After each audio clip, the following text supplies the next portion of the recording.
अस्सलाम वालेकुम। अज के वेले जीआईआई नूं कहने हैं। पंजाब जिस तरह की आबादी के लिहाज नाल भी सब तो वड्डा सूबा है, लेकिन पंजाब दे विच तालीम का भी कद काठ उन्ना ही वड्डा है। पंजाब की अगर तादाद दसीए स्कूलों की तो पंजाब तकरीबन 37,500 सरकारी स्कूल ने, जबकि 1 लाख तो ज़्यादा जड़े ने वो प्राइवेट स्कूल ने, जिहदे मदरसे वगैरह भी शामिल ने सारे ने। और कॉलेज की गल करिए तो पंजाब दे विच हर किस्म के कॉलेज मिला के तकरीबन 845 कॉलेज ने। और अगर असी तलबा तलबात की गल करिए तो मजमूई तौर पर सब मिला के तादाद जी तकरीबन 2.5 करोड़ तो ज़्यादा हो जाती है। पिछले कई वरियां तो जिहड़ी भी हुकूमत आती है वो सब तो पहले यही दावा करती है जी मैं निज़ाम तालीम नूं, स्कूलों नूं, कॉलेज नूं, यूनिवर्सिटियों नूं बेहतर बनाने वास्ते जिहड़ा है बड़ा काम कर रही है। हर हुकूमत का दावा होता है। मौजूदा हुकूमत जी 2 साल तो मौजूद है, इस हुकूमत का भी यही दावा है। बिलखसूस इन्हां दे वजीर तालीम राणा सिकंदर हयात साहब भी हर जगह ते नुमाया नजर आते हैं तो ये गल करते हैं कि जनाब असी बड़ा कम कर रहे हैं। लेकिन सवाल पैदा होता है कि क्या हुकूमत के जिन्ने दावे ने क्या आवाम उस तो मुतमिन है, क्या तलबा तलबात उस तो मुतमिन ने, और सब तो वध के क्या जड़े पढ़ाने वाले उस्ताज़ा ने क्या वो इन तमाम निज़ाम तो सहूलियात तो जोड़ा है मुतमिन है ने कि नहीं है ने। असल दे तालीम के मामलों की गल करनी है तो 3 हिस्से तकसीम करना होगा। सब तो पहले कि तालीम की क्वालिटी वह मयार की है। दूसरा है कि जिथे स्कूलों कॉलेजों जोड़ा है पढ़ाया जा रहा है क्या उत्थे उस्ताज़ा जोड़े ने उन्होंने तादाद पूरी है, नवीं भर्तियां हो रही नहीं हो रही, और जोड़े उस्ताज़ा मौजूद ने क्या उन्होंने नाल किसी किस्म की कोई नाइंसाफ़ी तो नहीं हो रही, उनकी तरबियत कैसे हो रही है। और तीसरा जोड़ा है वह नसाब तालीम है। इस तमाम मामले से गल करने वास्ते अज साडे स्टूडियो मौजूद ने प्रोफैसर फायजा राणा साहबा जी कि सदर ने पंजाब प्रोफैसर्स एंड लैक्चर एसोसीएशन दे, और नाल जनरल सैकटरी ने वो ऑल गवर्नमेंट इंपलाइज ग्रैंड अलायंस दे भी। उन्होंने नाल मौजूद ने जनाब राणा लियाकत अली साहब जोड़े कि जनरल सैकटरी ने पंजाब टीचर यूनियन दे, और उन्होंने नाल मौजूद ने जनाब अमानुल्लाह साहब जोड़े सदर ने सैकेंडरी स्कूल्स एजुकेटर एसोसीएशन दे। तमाम मेहमानों को अस्सलाम वालेकुम। तो सब तो पहले मैं तमाम मेहमानों एक सवाल करांगा जिते मैं तुहाडी सब की राय जानना चाहूँगा कि पिछले 8-10 सालों के हर हुकूमत दावा कर रही है तालीम के निज़ाम में बेहतर बनाने की, क्या वाकई बेहतरी आ रही है? सब तो पहले फायदा साहब तुसीं दसो। एक तो तुहाडा धन्यवाद कि तुसी रिजवान आसिफ साहब सानू इत्थे बुलाया। दूसरा मेरा मुबारकबाद एक्सप्रैस नू जिन्हां ने पंजाबी चैनल शुरू किया। बहुत ही खुशी की गल है कि मैं एक पंजाबी चैनल दे विच पंजाबी बैठक दे विच गलबात कर रही हूँ जिहड़ी मैं कदी नहीं की। सो मैं इस गल ते बहुत ही खुश हाँ। दूसरा तुहाडा सवाल जिहड़ा आया वो बहुत अहम सवाल है। गल है कि जो जिहड़ी भी गवर्नमेंट आती है उसका विजन किसी गवर्नमेंट का विजन नहीं होता। हुण साडे मिनिस्टर साहब जो भी कोई उन्होंने विजन है साडे सामने बिल्कुल नहीं है। वो कभी कोई चीज़ सामने आ जाती है, कभी कोई चीज़, लेकिन गवर्नमेंट जो भी विजन बनाती है या तालीम के बारे सोचती है उसनों एग्जीक्यूट करन दे विच वो स्टेक होल्डर्स नूं नाल लैके नहीं टुरदी, वो ब्यूरोक्रेसी के थ्रू उसनों इंप्लीमेंट करवाती है। तो सो अगर वो ब्यूरोक्रेसी के थ्रू तुसी किस तरह कॉलेजेस स्कूल्स उन्होंने सिस्टम उन्होंने निज़ाम समझे बगैर तुसी किवें इंप्लीमेंट कर सकते हो। तुहानूं ना सबजैक्ट्स का नहीं पता, तुसी कभी क्लासरूम विच नहीं गए, तुसी उन्हां कॉलेजेस के प्रेमिसेस दे विच कभी वेख्या नहीं की हो रहा। सो जब तक तुसी सारे स्टेक होल्डर्स नूं नहीं शामिल करोगे, उस्तादां नूं शामिल नहीं करोगे उस सारे प्रोसैस दे विच, ते कोई भी निज़ाम कामयाब नहीं हो सकता। ना वालिदैन शामिल हैं, ना बच्चे शामिल हैं, खसूसन जिहड़े उस्ताद हैं उस तो बगैर ही ये सारा सिस्टम रन कर रहा। बाकी जो उसकी सारा साडा इंफ्रास्ट्रक्चर है उस दे विच जो घाटे हैं गवर्नमेंट हुण वो भी पूरा करने की तैयार नहीं है। वो गवर्नमेंट चाहती है कि सारे अपने जिहड़ी सैल्फ फाइनैंसिंग बेस के उत्ते सारे इदारे काम करन। हुण तो सो उन्होंने 2011 दे विच जिहड़ी साडा मील स्टाफ हुंदा है जिहड़ी क्लास 4 हुंदी है उसनूं उन्होंने ख़त्म कर दिता। हुण मसलन कॉलेजेस दे विच भर्तियां सारियां नवी रिक्रूटमेंट्स नहीं हो रही, जितनी भी RNCTIs आ रहे हैं। सो तुसी किसी भी सिस्टम का अंदाज़ा ਇਸ ਤਰ੍ਹਾਂ ਕਰ ਸਕਦੇ ਹੋ, ਕਿਵੇਂ ਰਨ ਕਰ ਰਿਹਾ। ਜਦੋਂ ਤੁਸੀਂ ਉਸ ਦੇ ਵਿੱਚ ਪੜ੍ਹਾਉਣ ਵਾਲੇ, ਅਗਰ ਇਹ ਕਾਲਜ ਹੈ ਜਾਂ ਸਕੂਲ ਹੈ, ਉਹਦੇ ਵਿੱਚ ਤੁਸੀਂ ਅੰਦਾਜ਼ਾ ਕਰੋ ਕਿ ਕਿਹੜੇ ਸਬਜੈਕਟ ਦੇ ਕਿੰਨੇ ਉਸਤਾਦ ਹਨ। ਇੱਕ ਗੱਲ। ਦੂਸਰਾ, ਉਹ ਕਿਹੜੇ ਸਬਜੈਕਟ ਪੜ੍ਹਾਏ ਜਾ ਰਹੇ ਨੇ ਉੱਥੇ, ਤੁਹਾਨੂੰ ਜਿਹੜੇ ਸਬਜੈਕਟਸ ਪੜ੍ਹਾਏ ਜਾ ਰਹੇ ਨੇ ਉਸ ਤੋਂ ਵੀ ਅੰਦਾਜ਼ਾ ਹੋ ਜਾਏਗਾ ਕਿ ਇਸ ਮੁਲਕ ਦੇ ਵਿੱਚ ਕਿੰਨੀ ਐਡਵਾਂਸਮੈਂਟ ਹੋ ਰਹੀ ਹੈ। ਸਹੀ। ਸੋ ਇਹ ਗੱਲ ਜਿਹੜੀ ਹੈ ਜੀ। ਰਾਣਾ ਸਰ, ਤੁਸੀਂ ਦੱਸੋ ਕਿ ਜ਼ਾਹਿਰੀ ਗੱਲ ਹੈ ਤੁਸੀਂ ਤਾਂ ਕਈ ਵਰ੍ਹਿਆਂ ਤੋਂ ਚੀਜ਼ਾਂ ਨੂੰ ਵੇਖ ਰਹੇ ਹੋ, ਜਿਸ ਤਰ੍ਹਾਂ ਪ੍ਰੋਫੈਸਰ ਸਾਹਿਬ ਨੇ ਫਰਮਾਇਆ ਹੈ, ਉਹਨਾਂ ਨੇ ਵੀ ਮਸਾਇਲ ਦੀ ਨਿਸ਼ਾਨਦੇਹੀ ਕੀਤੀ ਹੈ, ਤਫਸੀਲ ਨਾਲ ਬਾਅਦ 'ਚ ਗੱਲ ਕਰਾਂਗੇ। ਲੇਕਿਨ ਜਿਹੜਾ ਸਵਾਲ ਮੈਂ ਪਹਿਲੇ ਚੁੱਕਿਆ ਹੈ ਉਹ ਤੇ ਜਨਾਬ ਦਾ ਕੀ ਕਹਿਣਾ ਹੈ? ਬਿਸਮਿल्लाह रहमान रहीम। ਰਿਜ਼ਵਾਨ ਸਾਹਿਬ, ਬਦਕਿਸਮਤੀ ਹੈ ਸਾਡੀ ਕਿ ਕਿਸੇ ਵੀ ਮੁਲਕ ਦੀ ਤੁਸੀਂ ਤਰੱਕੀ ਦਾ ਅਗਰ ਜਾਇਜ਼ਾ ਲੈਣਾ ਨਾ ਤਾਂ ਤੁਸੀਂ ਉਹਦਾ ਨਿਸਾਬ ਦੇਖੋਗੇ ਕਿ ਉਹਦਾ ਨਿਸਾਬ ਕੈਸਾ ਹੈ। ਲੇਕਿਨ ਸਾਡੀ ਇੱਥੇ ਮੁਲਕ ਦੇ ਵਿੱਚ ਜਿਹੜੀ ਵੀ ਹਕੂਮਤ ਬਣਦੀ ਏ ਉਹ 2-2.5 ਵਰ੍ਹਿਆਂ ਲਈ ਬਣਦੀ ਏ, ਉਸ ਤੋਂ ਬਾਅਦ ਕੋਈ ਪਤਾ ਨਹੀਂ ਲੱਗਦਾ ਕਿ ਕਿੱਥੇ ਚਲੀ ਗਈ ਹੈ। ਤੁਸੀਂ ਪਿਛਲੇ 10 ਸਾਲ ਤੋਂ ਹੀ ਦੇਖ ਲਓ ਕਿ ਹੁਣ ਤੱਕ ਤਕਰੀਬਨ ਇੱਥੇ ਕੋਈ 5-6 ਹਕੂਮਤਾਂ ਜਿਹੜੀਆਂ ਨੇ ਨਿਗਰਾਨ ਸ਼ਕਲ 'ਚ ਜਾਂ ਇਲੈਕਸ਼ਨ ਦੀ ਸ਼ਕਲ 'ਚ ਬਣੀਆਂ ਨੇ, ਤੇ ਇਸ ਤੋਂ ਪਿੱਛੇ ਜਿਹੜੀ ਜਮਹੂਰੀ ਗਵਰਨਮੈਂਟ ਬਣੀ ਸੀ ਉਹਨਾਂ ਨੇ ਆ ਕੇ ਇੱਕ ਸਿੰਗਲ ਨੈਸ਼ਨਲ ਕਰਿਕੂਲਮ ਦਾ ਨਾਰਾ ਲਾਇਆ, ਔਰ ਬਲਕਿ ਇਹ ਨਾਰਾ ਤੇ ਖੈਰ 78 ਸਾਲਾਂ ਤੋਂ ਲੱਗ ਰਿਹਾ, ਲੇਕਿਨ ਉਹਨਾਂ ਨੇ ਇਹਨੂੰ ਇੰਪਲੀਮੈਂਟੇਸ਼ਨ ਕਰਨ ਦੀ ਕੋਸ਼ਿਸ਼ ਕੀਤੀ। ਲੇਕਿਨ ਬਦਕਿਸਮਤੀ ਹੋਈ ਕਿ ਜਦੋਂ ਉਹਨਾਂ ਨੇ ਇੰਪਲੀਮੈਂਟ ਕੀਤਾ ਤੇ ਤੁਹਾਡੇ ਮੁਲਕ ਦੇ ਵਿੱਚ ਤੇ ਇਸ ਵਕਤ 32 ਕਿਸਮ ਦੇ ਨਿਸਾਬ ਪੜ੍ਹਾਏ ਜਾ ਰਹੇ ਨੇ। ਅਲੀਟ ਕਲਾਸ ਕੁਝ ਪੜ੍ਹਾ ਰਹੀ ਹੈ, ਗਲੀ ਮੁਹੱਲਿਆਂ ਦੇ ਸਕੂਲ ਕੁਝ ਪੜ੍ਹਾ ਰਹੇ ਨੇ, ਮਦਾਰਸ ਕੁਝ ਪੜ੍ਹਾ ਰਹੇ ਨੇ, ਗਵਰਨਮੈਂਟ ਸੈਕਟਰ 'ਚ ਕੁਝ ਪੜ੍ਹਾਇਆ ਜਾ ਰਿਹਾ ਹੈ। ਤੇ ਕੌਮਾਂ ਜਿਹੜੀਆਂ ਤਰੱਕੀ ਐਵੇਂ ਨਹੀਂ ਕਰਦੀਆਂ, ਕੌਮਾਂ ਤਰੱਕੀ ਇਸ ਤਰ੍ਹਾਂ ਕਰਦੀਆਂ ਕਿ ਦੂਜੀ ਜੰਗ ਅਜ਼ੀਮ 'ਚ ਜਦੋਂ ਅਮਰੀਕਾ ਨੇ ਜਾਪਾਨ ਤੇ ਬੰਬ ਸੁੱਟਿਆ, ਐਟਮ ਬੰਬ, ਤੇ ਉਸ ਤੋਂ ਬਾਅਦ ਜਦੋਂ ਉਹਨਾਂ ਦੀ ਗੱਲਬਾਤ ਸ਼ੁਰੂ ਹੋਈ ਤੇ ਉਹਨਾਂ ਨੇ ਕਿਹਾ ਜੀ ਤੁਸੀਂ ਇਸ ਤਰ੍ਹਾਂ ਸਿਰਫ ਇੱਕ ਸਾਡਾ ਨਿਜ਼ਾਮੇ ਤਾਲੀਮ ਨਹੀਂ ਛੇੜਨਾ, ਬਾਕੀ ਜੋ ਮਰਜ਼ੀ ਕਰ ਲਓ। ਤੇ ਅੱਜ ਉਹੀ ਬੁਨਿਆਦ ਹੈ ਕਿ ਉਹਨਾਂ ਦਾ ਜਿਹੜਾ ਨਿਸਾਬ ਹੈ, ਜਿਹੜੀ ਐਜੂਕੇਸ਼ਨ ਹੈ, ਉਹਦੀ ਬੁਨਿਆਦ ਤੇ ਉਹ ਦੁਨੀਆ ਦੇ ਟੌਪ ਦੇ ਉੱਤੇ ਤਰੱਕੀ ਦੇ ਖਲੋਤੇ ਨੇ। ਲੇਕਿਨ ਸਾਡੀ ਬਦਕਿਸਮਤੀ ਇੱਥੇ ਹੈਗੀ ਹੈ ਕਿ ਜਿਹੜੀ ਕੋਈ ਗਵਰਨਮੈਂਟ ਇਨੀਸ਼ੀਏਟਿਵ ਲੈਂਦੀ ਹੈ, ਅਗਲੀ ਆਉਣ ਵਾਲੀ ਉਹਨੂੰ ਰੋਲ ਬੈਕ ਕਰ ਦਿੰਦੀ ਹੈ।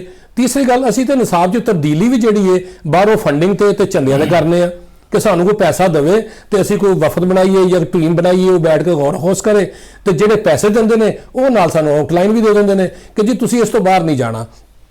ਇਸ ਵਾਸਤੇ ਮੈਂ ਸਮਝਦਾ ਵਾਂ ਕਿ ਪਾਕਿਸਤਾਨ ਦੇ ਵਿੱਚ ਨਿਸਾਬ ਸਾਜ਼ੀ ਉੱਤੇ ਕੋਈ ਐਸਾ ਕੰਮ ਨਹੀਂ ਹੋਇਆ ਕਿ ਜਿਹਦੀ ਬੁਨਿਆਦ ਤੇ ਸਾਡਾ ਮੁਲਕ ਜਿਹੜਾ ਹੈ ਉਹ ਤਰੱਕੀ ਕਰ ਸਕੇ ਜਾਂ ਅਸੀਂ ਕੋਈ ਅੱਛਾ ਨਿਜ਼ਾਮੇ ਤਾਲੀਮ ਕੋ ਦੇ ਸਕੀਏ ਆਪਣੇ ਬੱਚਿਆਂ ਨੂੰ।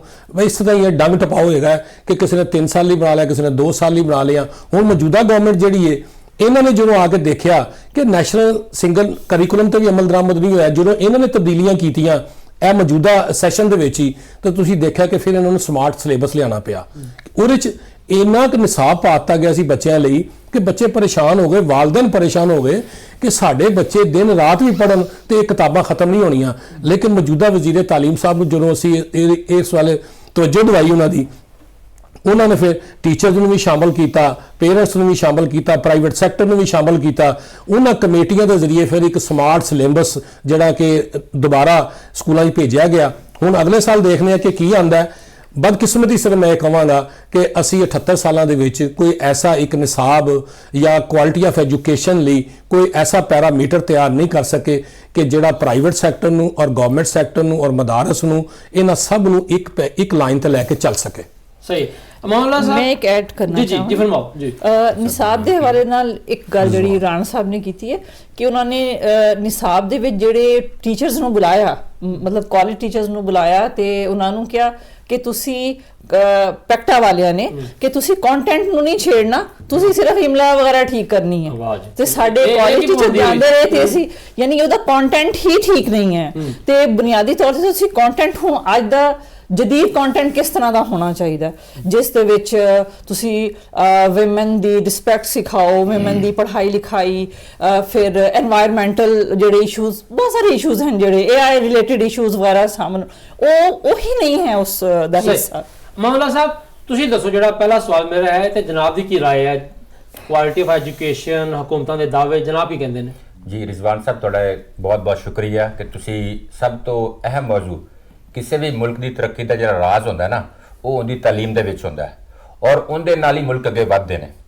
ਔਰ ਸਾਡੀ ਕਹਿ ਲਓ ਅਲਮੀਆ ਇਹ ਰਿਹਾ ਹੈ ਕਿ ਸਾਡੇ ਨਵੇਂ ਮਿਨਿਸਟਰਸ ਆਉਂਦੇ ਨੇ, ਬਿਊਰੋਕ੍ਰੇਸੀਜ਼ ਨਵੀਆਂ ਆਉਂਦੀਆਂ, ਲੇਕਿਨ ਪਾਲਿਸੀਜ਼, ਰੂਲਸ ਵਗੈਰਾ ਜਿਹੜੇ ਬਿਲਕੁਲ ਪਿਛਲਾ ਚੱਲਦਾ ਹੁੰਦਾ, ਬਜਾਏ ਉਹਨੂੰ ਕਿ ਉਹਦੇ 'ਚ ਬਿਹਤਰੀ ਲੈ ਕੇ ਆਵਣ, ਉਹ ਮਜ਼ੀਦ ਟੋਟਲੀ ਚੇਂਜ ਕਰਕੇ ਆਪਣੇ ਦਿਮਾਗ, ਆਪਣੀ ਅਕਲ ਨਾਲ ਨਵਾਂ ਕੰਮ ਸ਼ੁਰੂ ਕਰ ਦਿੰਦੇ ਨੇ, ਜਿੰਦੇ ਵਿੱਚ ਬੜੇ ਮਸਾਇਲ ਆਉਂਦੇ ਨੇ।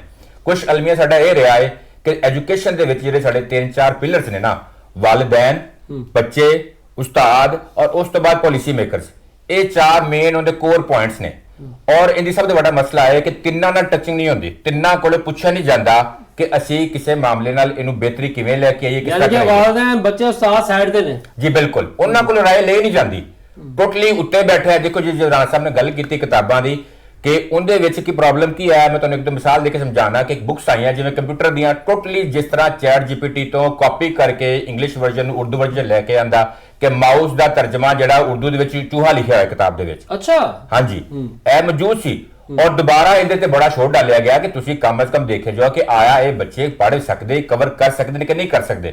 ਇੱਥੋਂ ਤੱਕ ਕਿ ਐਸੇ ਅਲਫਾਜ਼ ਵੀ ਸ਼ਾਮਿਲ ਸੀ ਕਿ ਉਸਤਾਜ਼ਾਂ ਨੂੰ, ਟੀਚਰਸ ਨੂੰ ਵੀ ਉਹ ਅਲਫਾਜ਼ ਜਿਹੜੇ ਸੀ ਕਮ ਅਜ਼ ਕਮ ਡਿਕਸ਼ਨਰੀ ਦੇਖਣੇ ਪੈਂਦੇ ਸੀ ਕਿ ਉਹ ਬੱਚਿਆਂ ਦੇ ਕੈਲੀਪਰ। ਫਿਰ ਦੇਖੋ ਦਿਹਾਤ ਦੇ ਵਿੱਚ ਤੇ ਸ਼ਹਿਰ ਦੇ ਵਿੱਚ ਬੱਚੇ ਦੀ ਮੈਂਟੈਲਿਟੀ ਦਾ ਬੜਾ ਫਰਕ ਹੁੰਦਾ ਹੈ, ਤਾਂ ਸੋਚ ਦਾ ਫਰਕ ਹੁੰਦਾ ਬਿਲਕੁਲ ਸਹੀ। ਉਹਨਾਂ ਨੂੰ ਦੇਖਿਆ ਜਾਂਦਾ ਹੈ ਕਿ ਅਸੀਂ ਜਿਹੜਾ ਸਿਲੇਬਸ ਬਣਾ ਰਹੇ ਹਾਂ, ਜਿਹੜੇ ਕਿਤਾਬਾਂ ਬਣਾਈਆਂ ਗਈਆਂ, ਯੂਨੀਵਰਸਿਟੀ ਲੈਵਲ ਦੇ ਪ੍ਰੋਫੈਸਰ ਹਾਇਰ ਕੀਤੇ ਗਏ, ਉਹਨਾਂ ਕਿਤਾਬਾਂ ਪਰ ਜਿਨ੍ਹਾਂ ਨੂੰ ਪਤਾ ਹੀ ਨਹੀਂ ਹੈ ਕਿ ਸਕੂਲ ਲੈਵਲ ਦੇ ਥੱਲੇ ਬੱਚਿਆਂ ਦੀ ਮੈਂਟੈਲਿਟੀ ਕੀ ਹੈ, ਉਹਨਾਂ ਦਾ ਜ਼ਿਹਨ ਕਿਸ ਤਰ੍ਹਾਂ ਦਾ ਹੈ, ਕਿਆ ਉਹ ਪੜ੍ਹ ਵੀ ਸਕਣਦੇ ਕਿ ਨਹੀਂ ਪੜ੍ਹ ਸਕਣਦੇ। ਫਿਰ ਉਹਦੀ ਕਿਤਾਬ ਬਹੁਤ ਜ਼ਿਆਦਾ ਸਿਲੇਬਸ ਇਹਨਾਂ ਰੱਖ ਦਿੱਤਾ ਕਿ ਜਿਵੇਂ ਕੰਪਿਊਟਰ ਦੀ ਕਿਤਾਬ ਦੀ ਮੈਂ ਮਿਸਾਲ ਦੇਣਾ ਕਿ ਸਾਲ 'ਚ 360 ਦਿਨ ਹੁੰਦੇ ਨੇ ਤੇ 380 ਹੁੰਦੇ ਸਫੇ ਨੇ। ਰੋਜ਼ ਦਾ ਵੀ ਟੀਚਰ ਇੱਕ ਸਫਾ, ਹਾਲਾਂਕਿ ਪੂਰੇ ਸਾਲ 'ਚ ਗਰਮੀਆਂ ਛੁੱਟੀਆਂ ਵੀ ਆਉਂਦੀਆਂ, ਸਰਦੀਆਂ ਛੁੱਟੀਆਂ ਵੀ ਆਉਂਦੀਆਂ, ਟੀਚਰ ਡਿਊਟੀਆਂ ਵੀ ਲੱਗਦੀਆਂ, ਬੜੀ ਮੁਸ਼ਕਲ ਦੇ ਨਾਲ 200 ਦਿਨ ਵੀ ਨਹੀਂ ਬਚਦੇ ਕਿ ਇੱਕ ਟੀਚਰ ਰੋਜ਼ਾਨਾ ਦਾ ਵੀ ਸਫਾ ਪੜ੍ਹਾਵੇ ਬਗੈਰ ਛੁੱਟੀ ਤੋਂ ਬਗੈਰ, ਫਿਰ ਵੀ ਸਿਲੇਬਸ ਕਵਰ ਨਹੀਂ ਹੁੰਦਾ। ਤੇ ਉਸ ਤੋਂ ਬਾਅਦ ਸ਼ੋਰ ਡਾਲਿਆ ਗਿਆ, ਆਖਿਆ ਗਿਆ ਕਿ ਦੇਖੋ ਜੀ ਇਹ ਬੜਾ ਮਸਲਾ ਹੈ, ਬੱਚੇ ਬਰਡਨ ਇੰਨਾ ਲੈ ਗਏ ਜਿੰਨੀ ਤੌਰ ਤੇ ਕਿ ਜਿਹੜੇ ਕਿਤਾਬਾਂ ਫਿਰ ਆ ਕੇ ਮਜਬੂਰਨ ਨਾਲ ਸਿਲੇਬਸ ਸ਼ਾਰਟ ਕਰਨਾ ਪਿਆ। ਲੇਕਿਨ ਹਾਲੇ ਵੀ ਉਹਦੇ ਤੇ ਟੀਚਰਸ ਨੂੰ ਬੁਲਾਇਆ ਗਿਆ ਕਿ ਜੀ ਕੋਰ ਤਬਦੀਲ ਨਹੀਂ ਹੋਏਗਾ, ਤੁਸੀਂ ਛੋਟੇ ਮੋਟੇ ਚੀਜ਼ਾਂ ਗਲਤੀਆਂ ਵਗੈਰਾ ਉਹ ਦੱਸ ਦਿਓ। ਇਸ ਵਾਸਤੇ ਕੁਝ ਚੀਜ਼ਾਂ ਨੇ, ਦੇਖੋ ਸਭ ਤੋਂ ਜ਼ਰੂਰੀ ਹੈ ਟੀਚਰ ਦੀ ਟ੍ਰੇਨਿੰਗ ਕਿ ਉਸਤਾਦ ਜਿਹੜਾ ਕਮ ਅਜ਼ ਕਮ ਮਾਸਟਰਸ ਡਿਗਰੀ ਕਰਕੇ ਆਂਦਾ ਨਾਲ ਉਹਨੂੰ ਸਿਰਫ 40 ਦਿਨ ਦੀ ਛੋਟੀ ਮੋਟੀ ਟ੍ਰੇਨਿੰਗ ਤੇ ਦਿਲਵਾਉਂਦੇ ਨੇ ਔਰ ਦਿਲਵਾਉਣ ਤੋਂ ਬਾਅਦ ਕਹਿੰਦੇ ਲਓ ਜੀ ਤੁਸੀਂ ਪੜ੍ਹਾਉਣਾ ਸ਼ੁਰੂ ਕਰ ਦਿਓ। ਹਾਲਾਂਕਿ ਹੋਣਾ ਇਹ ਚਾਹੀਦਾ ਸੀ ਕਮ ਅਜ਼ ਕਮ ਜਿਸ ਤਰ੍ਹਾਂ ਉਹਨੂੰ ਸਾਲ ਦੀ 2 ਸਾਲ ਦੀ ਪ੍ਰੋਪਰ ਟ੍ਰੇਨਿੰਗ ਹੁੰਦੀ। ਦੇਖੋ ਪੜ੍ਹ ਕੇ ਆਣਾ ਇੱਕ ਹੋਰ ਚੀਜ਼ ਹੈ, ਪੜ੍ਹਾਉਣਾ ਇੱਕ ਹੋਰ ਚੀਜ਼ ਹੈ, ਇਹਦੇ ਵਿੱਚ ਬੜਾ ਫਰਕ ਹੁੰਦਾ ਜ਼ਮੀਨ ਅਸਮਾਨ। ਇੱਕ ਬੱਚਾ ਬੜਾ ਟੌਪਰ ਹੈ ਅੱਛਾ ਯੂਨੀਵਰਸਿਟੀ ਦਾ, ਲੇਕਿਨ ਹਰ ਟੌਪਰ ਬੱਚਾ ਹਰ ਅੱਛਾ ਟੀਚਰ ਲਾਜ਼ਮੀ ਨਹੀਂ ਬਣ ਸਕਦਾ। ਉਹਦੇ ਵਾਸਤੇ ਟ੍ਰੇਨਿੰਗ ਚਾਹੀਦੀ ਹੈ ਕਿ ਉਹਨੂੰ ਬੱਚੇ ਦੀ ਮੈਂਟੈਲਿਟੀ ਤੇ ਜਾ ਕੇ ਕਮ ਅਜ਼ ਕਮ ਉਹਨੂੰ ਸਿਖਾ ਸਕੇ, ਪੜ੍ਹਾ ਸਕੇ, ਸਮਝਾ ਸਕੇ। ਤੇ ਇਸ ਵਾਸਤੇ ਜਦੋਂ ਵੀ ਕੋਈ ਪਾਲਿਸੀ ਬਣਦੀ ਕਮ ਅਜ਼ ਕਮ ਜਿਹੜੇ ਸਟੇਕ ਹੋਲਡਰਸ ਨੇ, ਬੱਚੇ ਨੇ ਦੇਖੇ ਜਾਣ ਦਿਹਾਤ ਦੇ ਵਿੱਚ ਮੈਂਟਲ ਲੈਵਲ ਕੀ ਹੈ, ਸ਼ਹਿਰਾਂ ਦੇ ਵਿੱਚ ਕੀ ਸਹੂਲੀਅਤ ਦਾ ਬੜਾ ਜ਼ਮੀਨ ਅਸਮਾਨ ਦਾ ਫਰਕ ਹੈ। ਔਰ ਇਸੇ ਤਰ੍ਹਾਂ ਜਿਹੜੇ ਵਾਲਿदैन ਨੇ ਉਹ ਬੈਕਅਪ ਸ਼ਹਿਰ ਦੇ ਵਿੱਚ ਤੇ ਬੈਕਅਪ ਪੂਰਾ ਕਰਦੇ ਨੇ, ਲੇਕਿਨ ਦਿਹਾਤ ਤੇ ਗਾਉਂ ਲੈਵਲ ਤੇ ਵਾਲਿदैन ਬੈਕਅਪ ਨਹੀਂ ਕਰਦੇ। ਉਹਨਾਂ ਉਹ ਜੋ ਕਰਨਾ ਉਸਤਾਦ ਨਹੀਂ ਕਰਨਾ। ਔਰ ਬਹੁਤ ਸਾਰੀ ਸਹੂਲੀਅਤ, ਬਹੁਤ ਸਾਰੇ ਐਸੇ ਬੱਚੇ ਜਿਹਨਾਂ ਨੂੰ ਕਾਪੀਜ਼ ਵਗੈਰਾ ਵੀ ਮੌਜੂਦ ਨਹੀਂ ਹੁੰਦੀਆਂ, ਤੇ ਉਹਨਾਂ ਨੂੰ ਉਹ ਕੰਮ ਦੇਣਾ ਪੈਂਦਾ। ਇਸ ਵਾਸਤੇ ਹੁਣ ਤੱਕ ਦਾਅਵੇ ਬਹੁਤ ਸਾਰੇ ਕਰਦੇ ਨੇ ਕਿ ਬਹੁਤ ਕੁਝ ਹੋ ਗਿਆ ਜੀ, ਬਹੁਤ ਤਬਦੀਲ ਹੋ ਗਿਆ, ਲੇਕਿਨ ਗਰਾਊਂਡ ਰਿਐਲਿਟੀ ਜਾ ਕੇ ਸਭ ਤੋਂ ਵੱਡਾ ਮਸਲਾ ਇਹ ਆਉਂਦਾ ਹੈ ਕਿ ਗਰਾਊਂਡ ਰਿਐਲਿਟੀਜ਼ ਤੇ ਜਾ ਕੇ ਉਹਦੀ ਉਹ ਦੇਖਿਆ ਨਹੀਂ ਜਾਂਦਾ ਕਿ ਕਿਆ ਇਹ ਚੀਜ਼ ਇੰਪਲੀਮੈਂਟ ਹੋਏਗੀ। ਕਿ ਸਾਡੇ ਪਾਲਿਸੀ ਪਹਿਲੇ ਬਣਦੀ ਹੈ, ਉਹਦੀ ਟੈਸਟਿੰਗ ਬਾਅਦ ਚ ਹੁੰਦੀ ਹੈ। ਦੁਨੀਆ ਤੇ ਗੱਲ ਤੁਸੀਂ ਸਹੀ ਕਹੀ, ਪਾਇਲਟਿੰਗ ਤਾਂ ਹੈ ਹੀ ਨਹੀਂ ਨਾ। ਰਿਜ਼ਵਾਨ ਸਾਹਿਬ ਬਦਕਿਸਮਤੀ ਹੈਗੀ ਏ ਕਿ ਦੇਖੋ ਤੁਸੀਂ ਨਿਸਾਬ ਸਾਜ਼ੀ ਕਰ ਰਹੇ ਹੋ, ਕੌਮ ਦਾ ਮੁਸਤਕਬਲ ਦਾ ਤਯਨ ਕਰ ਰਹੇ ਜੇ। ਤੁਹਾਨੂੰ ਚਾਹੀਦਾ ਹੈ ਕਿ ਉਹਦੇ ਤੇ ਲੋਕਾਂ ਦੀ ਡਿਬੇਟ ਕਰਾਓ, ਲੋਕਾਂ ਨੂੰ ਮੁਬਾਹਿਸੇ ਕਰਾਓ, ਉਹਨੂੰ ਮੀਡੀਆ ਦੇ ਜ਼ਰੀਏ ਲੋਕਾਂ ਤੱਕ ਪਹੁੰਚਾਓ ਕਿ ਜਿਸ ਇਹ ਤਬਦੀਲ ਕਰਨ ਲੱਗੇ ਆ, ਤੁਸੀਂ ਇਹ ਤੇ ਆਪਣੀ ਰਾਏ ਦਿਓ। ਇੱਥੇ ਤੇ ਇੰਜ ਹੈਗਾ ਕਿ ਤੁਸੀਂ ਚੰਦ ਲੋਕਾਂ ਨੂੰ ਇਕੱਠਾ ਕਰਦੇ ਹੋ, ਡਰਾਇੰਗ ਰੂਮ 'ਚ ਬਿਠਾਇਆ, ਉਹਨਾਂ ਨੂੰ ਕਿਹਾ ਭਾਜੀ ਇਹ ਕਿਤਾਬ ਲਿਖ ਦਿਓ, ਉਹਨਾਂ ਲਿਖ ਕੇ ਤੁਹਾਨੂੰ ਦੇਤੀ, ਬਾਅਦ 'ਚ ਉਹਨਾਂ ਦੇ ਨਾਂ ਲਾਤੇ, ਉਸ ਤੋਂ ਬਾਅਦ ਉਹਨਾਂ ਰਿਐਲਿਟੀ ਦਿੱਤੀ। ਉਹ ਜਦੋਂ ਮਾਰਕੀਟ ਦੀ ਕਿਤਾਬ ਆਈ ਤੇ ਵਾਲਿदैन, ਉਸਤਾਦ ਤੇ ਬੱਚੇ ਸਿਰ ਤੇ ਬਾਹਾਂ ਰੱਖ ਕੇ ਰੋਣ ਲੱਗ ਪਏ ਵੀ ਇਹ ਕੀ ਹੋ ਗਿਆ ਸਾਡੇ ਨਾਲ। ਫਿਰ ਤੁਸੀਂ ਉਹ 'ਚ ਤਬਦੀਲੀਆਂ ਕਰਨੀਆਂ ਸ਼ੁਰੂ ਕੀਤੀਆਂ। ਉਹਦੇ ਵੀ ਸ਼ੁਕਰ ਕਰੋ ਕਿ ਵਜ਼ੀਰ ਤਾਲੀਮ ਨੇ ਇਹ ਤੇ ਐਕਸ਼ਨ ਲੈ ਲਿਆ, ਨਹੀਂ ਤੇ ਇੱਥੇ ਮਾਜ਼ੀ ਦੇ ਵਿੱਚ ਐਸੇ ਵਜ਼ੀਰ ਤਾਲੀਮ ਰਹੇ ਨੇ कि अगर कोई चीज ऐसी दसो ना, वो कहते जी हतमी है जी, अब हम क्या कर सकते हैं इसके ऊपर, यानी कि सुनने तैयार नहीं होंगे, जो कहने जो हो गया बस। तो मैं कहना कि अगर किसी कौम ने तरक्की करनी है तो ओरी जी निसाब साजी है ना, कम अज कम ओरे ते वालिदैन नूं, ओरे ते उलमा कराम नूं, ओरे ते मुफक्किरीन नूं, ओरे ते दानिशवरां नूं, जिंदगी हाय दे हर तबके नूं जिहड़ा है ना ਤੁਸੀਂ ਇਤਮਾਦ ਚ ਲਵੋ। ਤੁਸੀਂ ਦੇਖੋ ਫੀਡਬੈਕ ਲਵੋ ਨਾ। ਤੁਸੀਂ ਦੇਖੋ ਨਾ ਇੱਕ ਡਾਕਟਰ ਤਿਆਰ ਕਰਨਾ, ਤੁਸੀਂ ਉਹਦਾ ਰਸਤਾ ਤੈਯਨ ਕਰਦੇ ਜੇ ਕਿ ਯਾਰ ਇਹ ਬੱਚਾ ਮੈਟ੍ਰਿਕ ਦੇ ਵਿੱਚ 95% ਨੰਬਰ ਦੇਗਾ ਤੇ ਲਏਗਾ, ਤੇ ਫਿਰ ਉਸ ਤੋਂ ਬਾਅਦ ਐਫਐਸਸੀ ਚ ਜਾਏਗਾ, ਐਫਐਸਸੀ ਦੇ ਵਿੱਚ ਉਹ 90% ਨੰਬਰ ਲਏਗਾ, ਫਿਰ ਉਸ ਤੋਂ ਬਾਅਦ ਐਨਟੀਐਸ ਲਏਗਾ, ਫਿਰ ਉਸ ਤੋਂ ਬਾਅਦ 5 ਸਾਲ ਲਾਏਗਾ, ਐਮਬੀਬੀਐਸ ਕਰੇਗਾ, ਫਿਰ ਉਸ ਤੋਂ ਬਾਅਦ ਹਾਊਸ ਜੌਬ ਕਰੇਗਾ, ਫਿਰ ਉਹ ਜਾ ਕੇ ਕਿਤੇ ਡਾਕਟਰ ਬਣੇਗਾ। ਇੱਥੇ ਤੇ ਇਸ ਮੁਲਕ ਦੀ ਬਦਕਿਸਮਤੀ ਹੈ ਕਿ ਤੁਸੀਂ ਉਸਤਾਦ ਬਣਨ ਲਈ ਤਾਂ ਕੋਈ ਮਿਆਰ ਹੀ ਨਹੀਂ ਮੁਕਰਰ ਕੀਤਾ, ਉੱਤੋਂ ਤੁਸੀਂ ਕਹਿੰਦੇ ਜੀ ਅਸੀਂ ਲਾਇਸੈਂਸਿੰਗ ਸ਼ੁਰੂ ਕਰ ਦੇਣੀ ਹੈ। ਬਈ ਇਹ रक्षा ड्राइवर जिन्होंने तुसीं लाइसेंस देना है, बई तुसीं उस्ताद तैयार करो, उस्ताद दा एक लाइन एक रस्ता तैयार करो कि मैट्रिक तो बाद वो ये सब्जैक्ट पढ़ेगा, पढ़न तो बाद वो ट्रेनिंग करेगा, ट्रेनिंग करने तो बाद वो क्लासरूम च जाएगा ताकि वो बच्चों की जिंदगी की जिहड़ी गड्डी है उन्हें अगे लैके चल सके। ਰਾਣਾ ਸਾਹਿਬ ਤੁਸੀਂ ਬੜੀ ਅਹਿਮ ਗੱਲ ਕੀਤੀ ਹੈ। ਹੁਣ ਜਿਹੜੇ ਪੜ੍ਹਾਉਣ ਵਾਲੇ ਨੇ ਉਹਨਾਂ ਦੇ ਕੀ ਮਸਾਇਲ ਨੇ, ਕੀ ਮੁਸ਼ਕਲਾਤ ਨੇ, ਇਹ ਤੇ ਬੜੀ ਤਫਸੀਲੀ ਗੱਲ ਕਰਾਂਗੇ ਛੋਟੀ ਬ੍ਰੇਕ ਤੋਂ ਬਾਅਦ।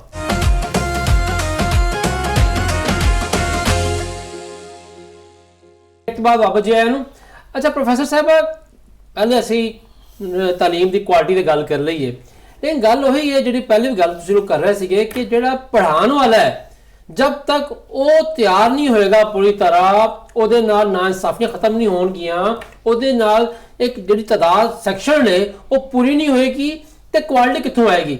ਤੇ ਫਾਇਦਾ ਸਾਹਿਬ, ਸਭ ਤੋਂ ਪਹਿਲੇ ਸਾਨੂੰ ਵੇਖਣ ਨੂੰ ਇਹ ਦੱਸੋ, ਪੰਜਾਬ ਦੇ ਵਿੱਚ ਇਸ ਟਾਈਮ ਕਾਲਜਸ ਦੀ ਗੱਲ ਕਰੀਏ, ਤੁਹਾਡੇ 845 ਕਾਲਜਸ ਦੀ, ਕਿੰਨੀਆਂ ਮਨਜ਼ੂਰਸ਼ੁਦਾ ਅਸਾਮੀਆਂ ਨੇ ਪੜ੍ਹਾਉਣ ਵਾਲਿਆਂ ਦੀਆਂ, ਕਿੰਨੀਆਂ ਖਾਲੀ ਨੇ, ਕਿੰਨੇ ਪੜ੍ਹਾ ਰਹੇ ਤੇ ਮਸਾਇਲ ਕੀ ਨੇ?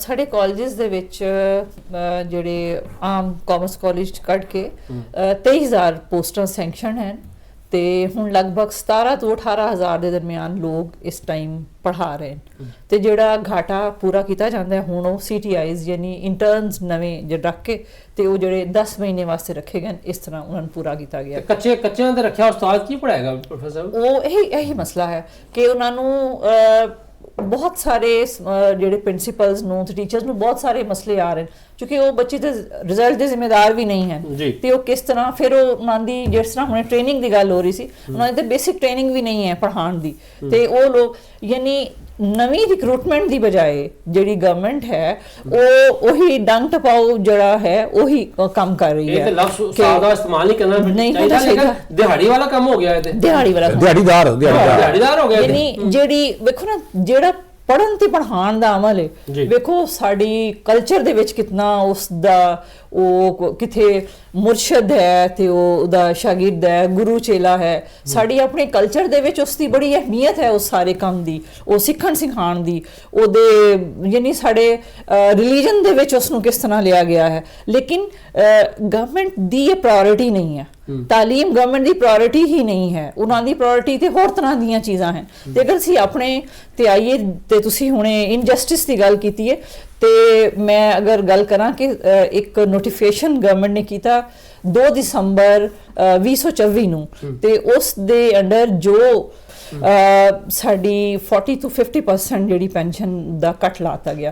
ਹੁਣ ਜਦੋਂ ਅਸੀਂ ਜੌਬ ਵਿੱਚ ਆਏ ਤੇ ਸਾਡਾ ਕੰਟਰੈਕਟ ਜਿਹੜਾ ਗਵਰਨਮੈਂਟ ਦੇ ਨਾਲ ਸੀ, ਸਟੇਟ ਦੇ ਨਾਲ ਸਾਡਾ ਕੰਟਰੈਕਟ ਸੀ ਕਿ ਉਹ ਸਾਨੂੰ ਪੈਨਸ਼ਨ ਦੇਣਗੇ, ਸਾਡੀ ਜੌਬ ਸਿਕਿਉਰਿਟੀ ਸੀ, ਸਾਡੀ ਇਹ ਕਨਸਟੀਟਿਊਸ਼ਨਲ ਰਾਈਟ ਸੀ, ਸਾਡਾ ਫੰਡਾਮੈਂਟਲ ਰਾਈਟ ਸੀ ਕਿ ਸਾਨੂੰ ਪੈਨਸ਼ਨ ਮਿਲੇ, ਸਾਨੂੰ ਲੀਵ ਐਨਕੈਸ਼ਮੈਂਟ ਮਿਲੇ। ਸਾਡਾ ਉਹ 38 ਸੀ ਜਿਹੜਾ ਹੈ ਰਾਈਟ ਟੂ ਲਾਈਫ ਜਿਹੜਾ ਹੈ ਉਹ ਆਰਟੀਕਲ 9 ਹੈ right to dignity, right to life ਕਿ ਜਿਸ ਦੇ ਅੰਡਰ ਕਿਸੇ ਨੂੰ ਵੀ ਜਦੋਂ ਪੈਨਸ਼ਨ ਦੀ ਸ਼ਕਲ ਦੇ ਵਿੱਚ ਸਰਕਾਰੀ ਮੁਲਾਜ਼ਮ ਨੂੰ ਪੈਨਸ਼ਨ ਦੀ ਸ਼ਕਲ ਦੇ ਵਿੱਚ ਉਸ ਨੂੰ ਉਹਦੀ ਮੈਡੀਸਿਨ, ਉਹਦਾ ਸ਼ੈਲਟਰ ਸਭ ਉਸ ਨੂੰ ਮਿਲੇਗਾ। ਔਰ ਅਗਰ ਉਹ ਬੇਸਹਾਰਾ ਹੈ ਤੇ ਫਿਰ ਵੀ ਯਾਨੀ ਇਹ ਸਾਰੀ ਡਿਗਨਿਟੀ ਆਫ ਲਾਈਫ ਯਾਨੀ ਇੱਜ਼ਤ ਨਾਲ ਜਿਹੜੀ ਜ਼ਿੰਦਗੀ ਗੁਜ਼ਾਰਨ ਦਾ ਹੈ ਇਹ ਵੀ ਉਸ ਨੂੰ ਮਿਲੇਗਾ। ਫਿਰ ਆਰਟੀਕਲ 23, 24, 25 ਇਹ ਆਇਨ ਜਿਹੜੇ ਹੈ ਇਹ ਜ਼ਮਾਨਤ ਦਿੰਦਾ ਹੈ ਕਿ ਪੈਨਸ਼ਨ ਖੈਰਾਤ ਨਹੀਂ ਹੈ, ਪੈਨਸ਼ਨ ਜਿਹੜੀ ਹੈ ਅਸੀਂ ਆਪਣੀ ਜ਼ਿੰਦਗੀ ਦੇ ਕੇ ਇਹ ਲਈ ਹੈ ਤੇ ਇਹਦੇ ਵਿੱਚ ਰਾਈਟ ਟੂ ਪ੍ਰਾਪਰਟੀ ਤੇ ਰਾਈਟ ਟੂ ਇਕੁਐਲਿਟੀ ਵੀ ਸ਼ਾਮਲ ਹੈ। ਬਰਾਬਰੀ ਦੀ ਜ਼ਮਾਨਤ ਦਿੰਦਾ ਹੈ ਸਾਨੂੰ ਕਿ ਅਸੀਂ ਪ੍ਰਾਪਰਟੀ ਇਸ ਤਰ੍ਹਾਂ ਕਿ ਜੋ ਅਸੀਂ ਅਰਨ ਕਰਨੇ ਆ ਪੈਨਸ਼ਨ ਜਾਂ ਲੀਵ ਐਨਕੈਸ਼ਮੈਂਟ ਜਿਹੜੇ ਅਸੀਂ ਇਤਨੇ ਸਾਲਾਂ ਦੀ ਸਰਵਿਸ ਅਸੀਂ ਕੀਤੀ ਹੈ ਉਸ ਦੀ ਬਜਾਏ ਸਾਨੂੰ ਮਿਲ ਰਹੀ ਹੈ ਤੇ ਉਹ ਸਾਡੀ ਪ੍ਰਾਪਰਟੀ ਹੋ ਜਾਂਦੀ ਹੈ।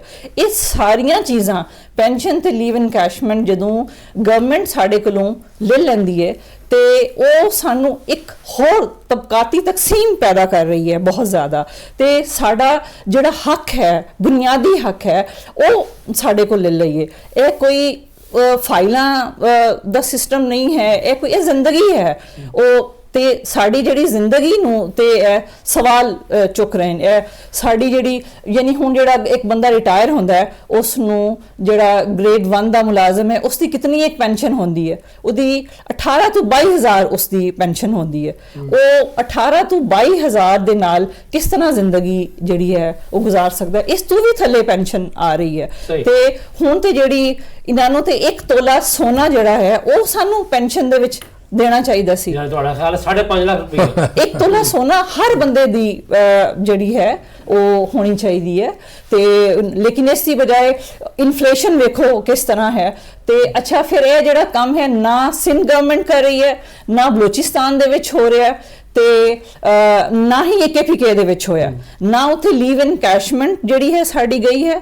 ਤੇ ਲੀਵ ਇਨਕੈਸ਼ਮੈਂਟ ਉਹ ਹੁੰਦਾ ਕਿ ਜਿਹੜੀਆਂ ਸਾਡੀਆਂ ਛੁੱਟੀਆਂ ਸਾਨੂੰ ਜਿਹੜਾ ਟੀਚਰ ਹੈ ਜਾਂ ਜਿਹੜਾ ਸਰਕਾਰੀ ਮੁਲਾਜ਼ਮ ਜਿਹੜਾ ਛੁੱਟੀ ਨਹੀਂ ਕਰਦਾ ਤੇ ਉਹਨੂੰ ਮੁਲਾਜ਼ਮਤ ਦੇ ਆਖਰ ਤੇ ਉਸਨੂੰ ਇੱਕ ਅਗਰ ਉਸਨੂੰ ਜਦੋਂ ਮੁਲਾਜ਼ਮਤ ਖਤਮ ਹੋ ਜਾਂਦੀ ਹੈ ਤੇ ਉਸਨੂੰ ਫਿਰ ਇੱਕ ਛੁੱਟੀ ਦੀ ਉਸ ਦੀ ਕੀਮਤ ਦਿੱਤੀ ਜਾਂਦੀ ਹੈ, ਉਹਨੂੰ ਰਕਮ ਮਿਲ ਜਾਂਦੀ ਹੈ। ਤੇ ਉਹ ਵੀ ਇਹਨਾਂ ਨੇ ਜੁਲਾਈ 23 ਦੇ ਵਿੱਚ ਵਾਪਸ ਲੈ ਲਿਆ ਸੀ। ਤੇ ਸੋ ਇਹ ਸਭ ਚੀਜ਼ਾਂ ਮਿਲ ਕੇ ਇਤਨੀ ਯਾਨੀ ਸਰਕਾਰੀ ਮੁਲਾਜ਼ਮੀਨ ਦੇ ਵਿੱਚ ਇਨਸਿਕਿਉਰਿਟੀ, ਅਦਮ ਤਹਫੁਜ਼ ਫੈਲ ਗਿਆ ਹੈ। ਹੁਣ ਉਸ ਨੂੰ ਕੀ ਕਰਨ ਤੇ ਕਿਸ ਤਰ੍ਹਾਂ ਇਸ ਨੂੰ ਉਹ ਯਾਨੀ ਉਹਨਾਂ ਨੂੰ ਜੌਬ ਦਾ ਉਹ ਜਿਸ ਤਰ੍ਹਾਂ ਉਹ ਸਿਕਿਉਰ ਜੌਬ ਨਾਲ ਉਹ ਕੰਮ ਕਰਦੇ ਸੀ ਮੈਂਟਲ ਪੀਸ ਨਾਲ, ਜ਼ਿਹਨੀ ਸਕੂਨ ਦੇ ਨਾਲ। ਤੇ ਰਾਣਾ ਸਾਹਿਬ ਪ੍ਰੋਫੈਸਰ ਸਾਹਿਬ ਫਰਮਾ ਰਹੀਆਂ ਨੇ, ਇਹ ਤੇ ਕਾਲਜ ਦੇ ਉਸਤਾਜ਼ਾਂ ਦੀ ਗੱਲ ਕਰ ਰਹੇ ਨੇ, ਲੇਕਿਨ ਜ਼ਾਹਰੀ ਗੱਲ ਹੈ ਕਿ ਸਭ ਤੋਂ ਜ਼ਿਆਦਾ ਜੋ ਅਸੀਂ ਵੀ ਸੁਣਦੇ ਹਾਂ ਦੇਖਦੇ ਹਾਂ ਕਿ ਕਿਉਂਕਿ ਤਾਦਾਦ ਵੀ ਜ਼ਿਆਦਾ ਹੈ ਸਕੂਲਾਂ ਦੀ ਤੇ ਉਨੀ ਤਾਦਾਦ ਜਿਹੜੀ ਉਸਤਾਜ਼ਾਂ ਦੀ ਵੀ ਜ਼ਿਆਦਾ ਹੈ। ਤੁਹਾਡੇ ਸਕੂਲਾਂ ਦੇ ਜਿਹੜੇ ਟੀਚਰਸ ਨੇ ਪੜ੍ਹਾਉਣ ਵਾਲੇ ਨੇ ਉਹਨਾਂ ਦੇ ਕੀ ਮਸਲੇ ਮਸਾਇਲ ਨੇ? ਅੱਛਾ, ਰਿਜ਼ਵਾਨ ਸਾਹਿਬ ਜਿਵੇਂ ਮੈਡਮ ਸਾਹਿਬ ਹੋਰਾਂ ਨੇ ਗੱਲ ਕੀਤੀ ਹੈ ਕਿ ਸਾਡੀ ਪੈਨਸ਼ਨ ਤੇ ਗ੍ਰੈਜੂਏਟੀ ਤੇ ਕੱਟ ਲੱਗਾ ਤੇ ਜਿਹੜੀ ਲੀਵ ਇਨਕੈਸ਼ਮੈਂਟ ਹੁੰਦੀ ਹੈ ਕਿ ਜਿਹੜਾ ਇੱਕ ਉਸਤਾਦ ਜਿਹੜਾ ਪੂਰੀ ਨੌਕਰੀ 35-40 ਸਾਲ ਕਰਦਾ ਹੈ ਤੇ ਉਹਨੂੰ ਨਾ ਹਰ ਸਾਲ ਦੇ ਇਵਜ਼ ਨਾਲ 12 ਛੁੱਟੀਆਂ ਮਿਲਦੀਆਂ ਨੇ। ਇਹ ਅੰਗਰੇਜ਼ ਦੌਰ ਦਾ ਕਾਨੂੰਨ ਹੈਗਾ ਕਿ ਕੋਈ ਵੀ ਮੁਲਾਜ਼ਮ ਅਗਰ ਪੂਰਾ ਸਾਲ ਕੰਮ ਕਰਦਾ ਤਾਂ ਉਹਨੂੰ 12 ਛੁੱਟੀਆਂ ਜਾਂ 48 ਛੁੱਟੀਆਂ ਦਿੱਤੀਆਂ ਜਾਣ ਤਾਂ ਕਿ ਉਹ ਜਿਹੜਾ ਨਾ ਇੱਕ ਇੰਨੇ ਅਰਸੇ ਦੇ ਵਿੱਚ ਜਿਹੜਾ ਕੰਮ ਕੀਤਾ ਹੁੰਦਾ ਤੇ ਬੋਝ ਹੁੰਦਾ ਉਹ ਜ਼ਿਹਨੀ ਤੌਰ ਤੇ ਰਿਲੈਕਸ ਹੋਵੇ ਤੇ ਨਾਲ ਉਹਨੂੰ ਉਹ ਤਨਖਾਹ ਦਿੰਦੇ ਸਨ। ਠੀਕ ਹੈ ਕਿ ਉਹ ਕਿਸੇ ਹਿਲ ਸਟੇਸ਼ਨ ਤੇ ਚਲਾ ਜਾਏ ਜਾਂ ਕਿਸੇ ਆਪਣੇ ਰਿਸ਼ਤੇਦਾਰਾਂ ਨਾਲ ਚਲਾ ਜਾਏ ਤੇ ਉਹ ਉੱਥੇ ਜਾ ਕੇ 4 ਦਿਨ ਸਕੂਨ ਨਾਲ ਗੁਜ਼ਾਰ ਕੇ ਆਵੇ, ਮੁਤਮਈਨ ਹੋ ਕੇ ਆਵੇ ਤੇ ਆਪਣਾ ਜਿਹੜਾ ਕੰਮ ਹੈ ਉਹ ਬੜੇ ਦਿਲਚਸਪੀ ਨਾਲ ਕਰੇ। ਲੇਕਿਨ ਬਦਕਿਸਮਤੀ ਹੋਈ ਕਿ ਤੁਸੀਂ ਦੇਖੋ ਕਿ ਮੀਆਂ ਨਵਾਜ਼ ਸ਼ਰੀਫ ਦੇ ਦੌਰ 'ਚ, ਮੀਆਂ ਸ਼ਹਬਾਜ਼ ਸ਼ਰੀਫ ਸਾਹਿਬ ਦੇ ਦੌਰ ਦੇ ਵਿੱਚ ਮੁਲਾਜ਼ਮਾਂ ਨੂੰ ਲੀਵ ਇਨਕੈਸ਼ਮੈਂਟ ਦੀ ਸ਼ਕਲ ਦੇ ਵਿੱਚ ਸਾਲ ਦੀਆਂ ਛੁੱਟੀਆਂ ਦੇ ਇਵਜ਼ ਤਨਖਾਹ ਮਿਲਦੀ ਸੀ ਜਿਹੜੀ ਕਿ 4-5 ਲੱਖ ਤੋਂ ਲੈ ਕੇ 15-20 ਲੱਖ ਤੱਕ ਹੁੰਦੀ ਸੀ। ਤੇ ਮੁਲਾਜ਼ਮ ਦਾ ਹੁੰਦਾ ਸੀ ਕਿ ਇਹ ਪੈਸੇ ਮਿਲਣਗੇ ਤੇ ਮੈਂ ਹੱਜ ਜਾਂ ਉਮਰਾ ਮੀਆਂ ਬੀਵੀ ਜਾ ਕੇ ਘਰ ਆਵਾਂਗਾ। ਅੱਛਾ, ਫਿਰ ਇਹ ਨਿਗਰਾਨ ਦੌਰ 'ਚ ਕੱਟ ਲੱਗ ਗਿਆ। ਉਦੋਂ ਅਸੀਂ ਜਲੂਸ ਜਲਸੇ ਕੀਤੇ, ਬੜਾ ਵੱਡਾ ਪੜਾਅ ਕੀਤਾ ਸੈਕਟਰੀਏਟ ਦੇ ਅੱਗੇ, ਮਾਰ ਕੁਟਾਈ ਹੋਈ, ਗ੍ਰਿਫਤਾਰੀਆਂ ਹੋ ਗਈਆਂ, ਬੰਦੇ ਸਾਡੇ ਅੰਦਰ ਚਲੇ ਗਏ। ਉਦੋਂ ਵੀ ਮੋਹਤਰਮਾ ਜਿਹੜੀ ਮੌਜੂਦਾ ਵਜ਼ੀਰ ਆਲਾ ਮਰੀਮ ਨਵਾਜ਼ ਸਾਹਿਬਾ ਨੇ ਇਹਨਾਂ ਨੇ ਸਾਡੇ ਨਾਲ ਮੀਟਿੰਗ ਕੀਤੀ 20 ਅਕਤੂਬਰ ਨੂੰ ਕਿ ਜੀ ਮੈਂ ਇਕਤਦਾਰ 'ਚ ਅਗਰ ਆਈ ਤੇ ਮੈਂ ਤੁਹਾਡੇ ਸਾਰੇ ਮਸਲੇ ਹੱਲ ਕਰਾਂਗੀ। ਠੀਕ ਹੈ। ਅੱਛਾ, ਅਸੀਂ ਮੁਤਮਈਨ ਹੋ ਗਏ। ਉਸ ਤੋਂ ਬਾਅਦ ਕੀ ਹੋਇਆ ਕਿ ਫਿਰ ਜਦੋਂ ਇਲੈਕਸ਼ਨ ਸੀ 8 ਫਰਵਰੀ ਨੂੰ 24 ਦੇ ਵਿੱਚ ਇਹਨਾਂ ਨੇ ਫਿਰ ਸਾਨੂੰ ਕਾਲ ਕੀਤੀ, ਸਾਡੇ ਕਾਬਰੀ ਉਹਨਾਂ ਕੋਲ ਗਏ, ਇਹਨਾਂ ਨੇ ਕਿਹਾ ਕਿ ਸਾਨੂੰ ਤੁਸੀਂ ਸਾਰੇ ਸਰਕਾਰੀ ਮੁਲਾਜ਼ਮ ਵੋਟ ਦਿਓ, ਅਸੀਂ ਇਹ ਜਿੰਨੇ ਤੁਹਾਡੇ ਇਸ਼ੂ ਨੇ, ਤੁਹਾਡੀ ਭਾਵੇਂ ਸਕੇਲਾਂ ਦੀ ਅਪਗ੍ਰੇਡੇਸ਼ਨ ਹੈਗੀ ਏ, ਤੁਹਾਡੀ ਲੀਵ ਇਨਕੈਸ਼ਮੈਂਟ ਹੈਗੀ ਏ, ਅਸੀਂ ਇਹਨੂੰ ਬਹਾਲ ਕਰਾਂਗੇ। ਲੇਕਿਨ ਬਦਕਿਸਮਤੀ ਹੈਗੀ ਏ ਕਿ ਮੋਹਤਰਮਾ ਵਜ਼ੀਰ ਆਲਾ ਬਣ ਗਈਆਂ ਤੇ ਇਹਨਾਂ ਨੇ ਆ ਕੇ 2 ਦਸੰਬਰ 24 ਦੇ ਵਿੱਚ ਜਿਹੜੀ ਸਾਡੀ ਪੈਨਸ਼ਨ ਸੀ ਉਹਨੂੰ 30 ਤੋਂ 40% ਕੱਟ ਲਾਤਾ ਕਿ ਦੇਖੋ ਕਿ ਜਿਹੜਾ ਸੈਕਟਰੀ ਉਹ ਤੇ ਸਾਈਨ ਕਰ ਰਿਹਾ ਹੈ ਉਹ ਆਪਣੀ ਪੈਨਸ਼ਨ ਤੇ ਪੂਰੀ ਲੈ ਰਿਹਾ ਹੈ, ਆਪਣੀ ਗ੍ਰੈਜੂਏਟੀ ਵੀ ਪੂਰੀ ਲੈ ਰਿਹਾ ਹੈ ਕਿਉਂਕਿ ਉਹ ਫੈਡਰਲ ਦਾ ਮੁਲਾਜ਼ਮ ਹੈਗਾ। ਲੇਕਿਨ ਜਿਹੜੇ ਉਹਦੇ ਮੁਤਹਿਦ ਮੁਲਾਜ਼ਮ ਨੇ ਉਹਨਾਂ ਨੂੰ ਛੁਰੀ ਫੇਰ ਦਿੱਤੀ।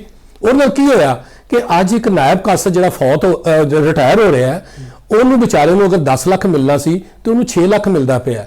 ਮੇਰੀ ਮਿਸਾਲ ਤੁਹਾਡੇ ਸਾਹਮਣੇ ਹੈ ਕਿ ਮੈਨੂੰ ਅਗਰ 49 ਲੱਖ ਮਿਲਣਾ ਸੀ ਤੇ ਮੈਨੂੰ 32 ਲੱਖ ਮਿਲਿਆ। ਮੈਂ ਸੋਚਿਆ ਸੀ ਮੈਂ ਆਪਣੇ ਬੇਟਿਆਂ ਦੀ ਸ਼ਾਦੀ ਕਰਾਂਗਾ, ਮੈਂ ਅਗਰ ਪਲਾਟ ਲਿੱਤਾ ਹੈ ਤੇ ਉਹਦੇ ਤੇ ਘਰ ਛੱਤ ਪਾ ਲਾਂਗਾ, ਲੇਕਿਨ ਤੁਸੀਂ ਤਾਂ ਮੇਰੀਆਂ ਉਮੀਦਾਂ ਤੇ ਪਾਣੀ ਫੇਰਤਾ। ਮੇਰੀਆਂ ਖੁਆਇਸ਼ਾਂ ਕੀ ਨੇ? ਛੋਟੀਆਂ ਮੈਂ ਘਰ ਬਣਾ ਲਾਂਗਾ, ਬੱਚੇ ਦੀ ਸ਼ਾਦੀ ਕਰ ਲਾਂਗਾ, ਮੈਂ ਨਾ ਕੋਈ DHA ਦਾ ਪਲਾਟ ਮੰਗਣਾ ਪਿਆ ਤੁਹਾਡੇ ਕੋਲੋਂ, ਨਾ ਮੈਂ ਕੋਈ ਯੂਰਪ ਦਾ ਵੀਜ਼ਾ ਮੰਗਣਾ ਪਿਆ, ਮੈਂ ਤੇ ਉਹ ਪੈਸਾ ਮੰਗਣਾ ਪਿਆ ਜਿਹੜਾ ਮੈਂ ਬਣਾਵਟ ਫੰਡ ਦੀ ਸ਼ਕਲ 'ਚ ਤੁਹਾਨੂੰ 3% ਆਪਣੀ ਪੂਰੀ ਹਯਾਤੀ ਕਟਵਾਇਆ। ਮੈਂ ਤਾਂ ਉਹਨੇ ਇਹ ਵੀ ਤੁਹਾਡੇ ਕੋਲ ਪੈਸੇ ਮੰਗਣਾ ਪਿਆ। ਤੁਸੀਂ ਮੇਰੇ ਕੋਲ ਹਰ ਮਹੀਨੇ ਗਰੁੱਪ ਇੰਸ਼ੋਰੈਂਸ ਲਿੱਤੀ ਏ, ਲੇਕਿਨ ਮੈਂ ਰਿਟਾਇਰ ਹੋਇਆ, ਤੁਸੀਂ ਮੈਨੂੰ ਇੱਕ ਟੈਡੀ ਪੈਸਾ ਨਹੀਂ ਦਿੱਤਾ। ਤੁਸੀਂ ਕਹਿੰਦੇ ਤੂੰ ਮਰੇਗਾ ਤਾਂ ਤੈਨੂੰ ਪੈਸੇ ਦੇਵਾਂਗੇ, ਵੀ ਉਸ ਪੈਸੇ ਦਾ ਕੀ ਫਾਇਦਾ ਕਿ ਜਿਹੜਾ ਮੇਰੇ ਕੰਮ ਨਹੀਂ ਆਇਆ ਬਾਅਦ 'ਚ ਮੇਰੇ ਲਾਇਕੀਨ ਦੇ ਕੰਮ ਆਵੇ। ਤੇ ਇਸ ਤੋਂ ਇਲਾਵਾ ਜਿਹੜਾ ਸਾਡੀ ਗ੍ਰੈਜੂਏਟੀ ਹੈ, ਪੈਨਸ਼ਨ ਹੈ, ਫਿਰ ਡਿਸਪੈਰਿਟੀ ਹੈ ਕਿ ਹਕੂਮਤਾਂ ਨੇ ਮੁਲਾਜ਼ਮਾਂ 'ਚ ਵੀ ਤਫਰੀਕ ਪੈਦਾ ਕਰ ਦਿੱਤੀ ਹੈ ਕਿ ਜਿਹੜਾ ਸੈਕਟਰੀਏਟ ਦਾ ਮੁਲਾਜ਼ਮ ਹੈ, ਜਿਹੜਾ ਅਸੈਂਬਲੀ ਦਾ ਮੁਲਾਜ਼ਮ ਹੈ, ਗਵਰਨਰ ਹਾਊਸ ਦਾ ਮੁਲਾਜ਼ਮ ਹੈ, ਜਿਹੜਾ ਮੁਲਾਜ਼ਮ ਵਜ਼ੀਰ ਆਲਾ ਹਾਊਸ ਦਾ ਹੈ, ਉਹਨਾਂ ਦੀਆਂ ਤਨਖਾਹਾਂ ਸਾਡੇ ਤੋਂ ਡਬਲ ਨੇ। ਅੱਛਾ, ਠੀਕ ਹੈ। ਇਸੇ ਤਰ੍ਹਾਂ ਜਿਹੜੇ ਫੈਡਰਲ ਦੇ ਸੈਕਟਰੀ ਨੇ, ਫੈਡਰਲ ਦੇ ਮੁਲਾਜ਼ਮ ਨੇ, ਉਹਨਾਂ ਦੀਆਂ ਤਨਖਾਹਾਂ ਸਾਡੇ ਤੋਂ ਡਬਲ ਨੇ। ਅਸੀਂ ਇਹ ਕਹਿਣ ਨੂੰ ਤੁਸੀਂ ਕੌਮ ਦੇ ਮਮਾਰ ਹੋ। ਹਾਂਜੀ, ਕਹਿਣ ਨੂੰ ਅਸੀਂ ਕੌਮ ਦੇ ਮਮਾਰ ਹਾਂ, ਲੇਕਿਨ ਸਾਬਕਾ ਗਵਰਨਮੈਂਟ ਨੇ ਕੀ ਕੀਤਾ, ਅਸੀਂ ਜਦੋਂ ਉਹਨਾਂ ਨੂੰ ਦੱਸਿਆ ਵੀ ਸਾਡੀਆਂ ਤਨਖਾਹਾਂ ਵੀ ਉਹਨਾਂ ਦੇ ਬਰਾਬਰ ਕਰੋ, ਉਹਨਾਂ ਨੇ ਕਿਹਾ ਜੀ ਅਸੀਂ ਇਹ ਤਫਰੀਕ ਨੂੰ, ਡਿਸਪੈਰਿਟੀ ਨੂੰ ਖਤਮ ਕਰਨ ਲਈ ਤੁਹਾਨੂੰ ਅਸੀਂ ਹਰ ਸਾਲ 15 20 30% ਦਿਆ ਕਰਾਂਗੇ ਤਾਂ ਕਿ ਤੁਹਾਡੀਆਂ ਵੀ ਤਨਖਾਹਾਂ ਉਹਨਾਂ ਦੇ ਬਰਾਬਰ ਹੋ ਜਾਣ। ਤੇ ਇਹ ਸਾਨੂੰ ਹੁਣ ਤੱਕ 40% ਮਿਲਿਆ ਹੈ, ਜਦੋਂ ਕਿ 30% ਦਾ ਜਿਹੜਾ ਬਜਟ ਪਿਛਲਾ ਗਿਆ ਹੈ ਉਹਦੇ 'ਚ ਫੈਡਰਲ ਗਵਰਨਮੈਂਟ ਨੇ ਯਾਨੀ ਕਿ ਵਜ਼ੀਰ ਆਜ਼ਮ ਮੀਆਂ ਸ਼ਹਬਾਜ਼ ਸ਼ਰੀਫ ਸਾਹਿਬ ਨੇ ਅਨਾਉਂਸ ਕੀਤਾ ਤੇ ਉਹਨਾਂ ਦੀ ਭਤੀਜੀ ਵਜ਼ੀਰ ਆਲਾ ਪੰਜਾਬ ਹੈ, ਉਹਨੇ ਉਹਨੂੰ ਮੰਨਿਆ ਹੀ ਨਹੀਂ।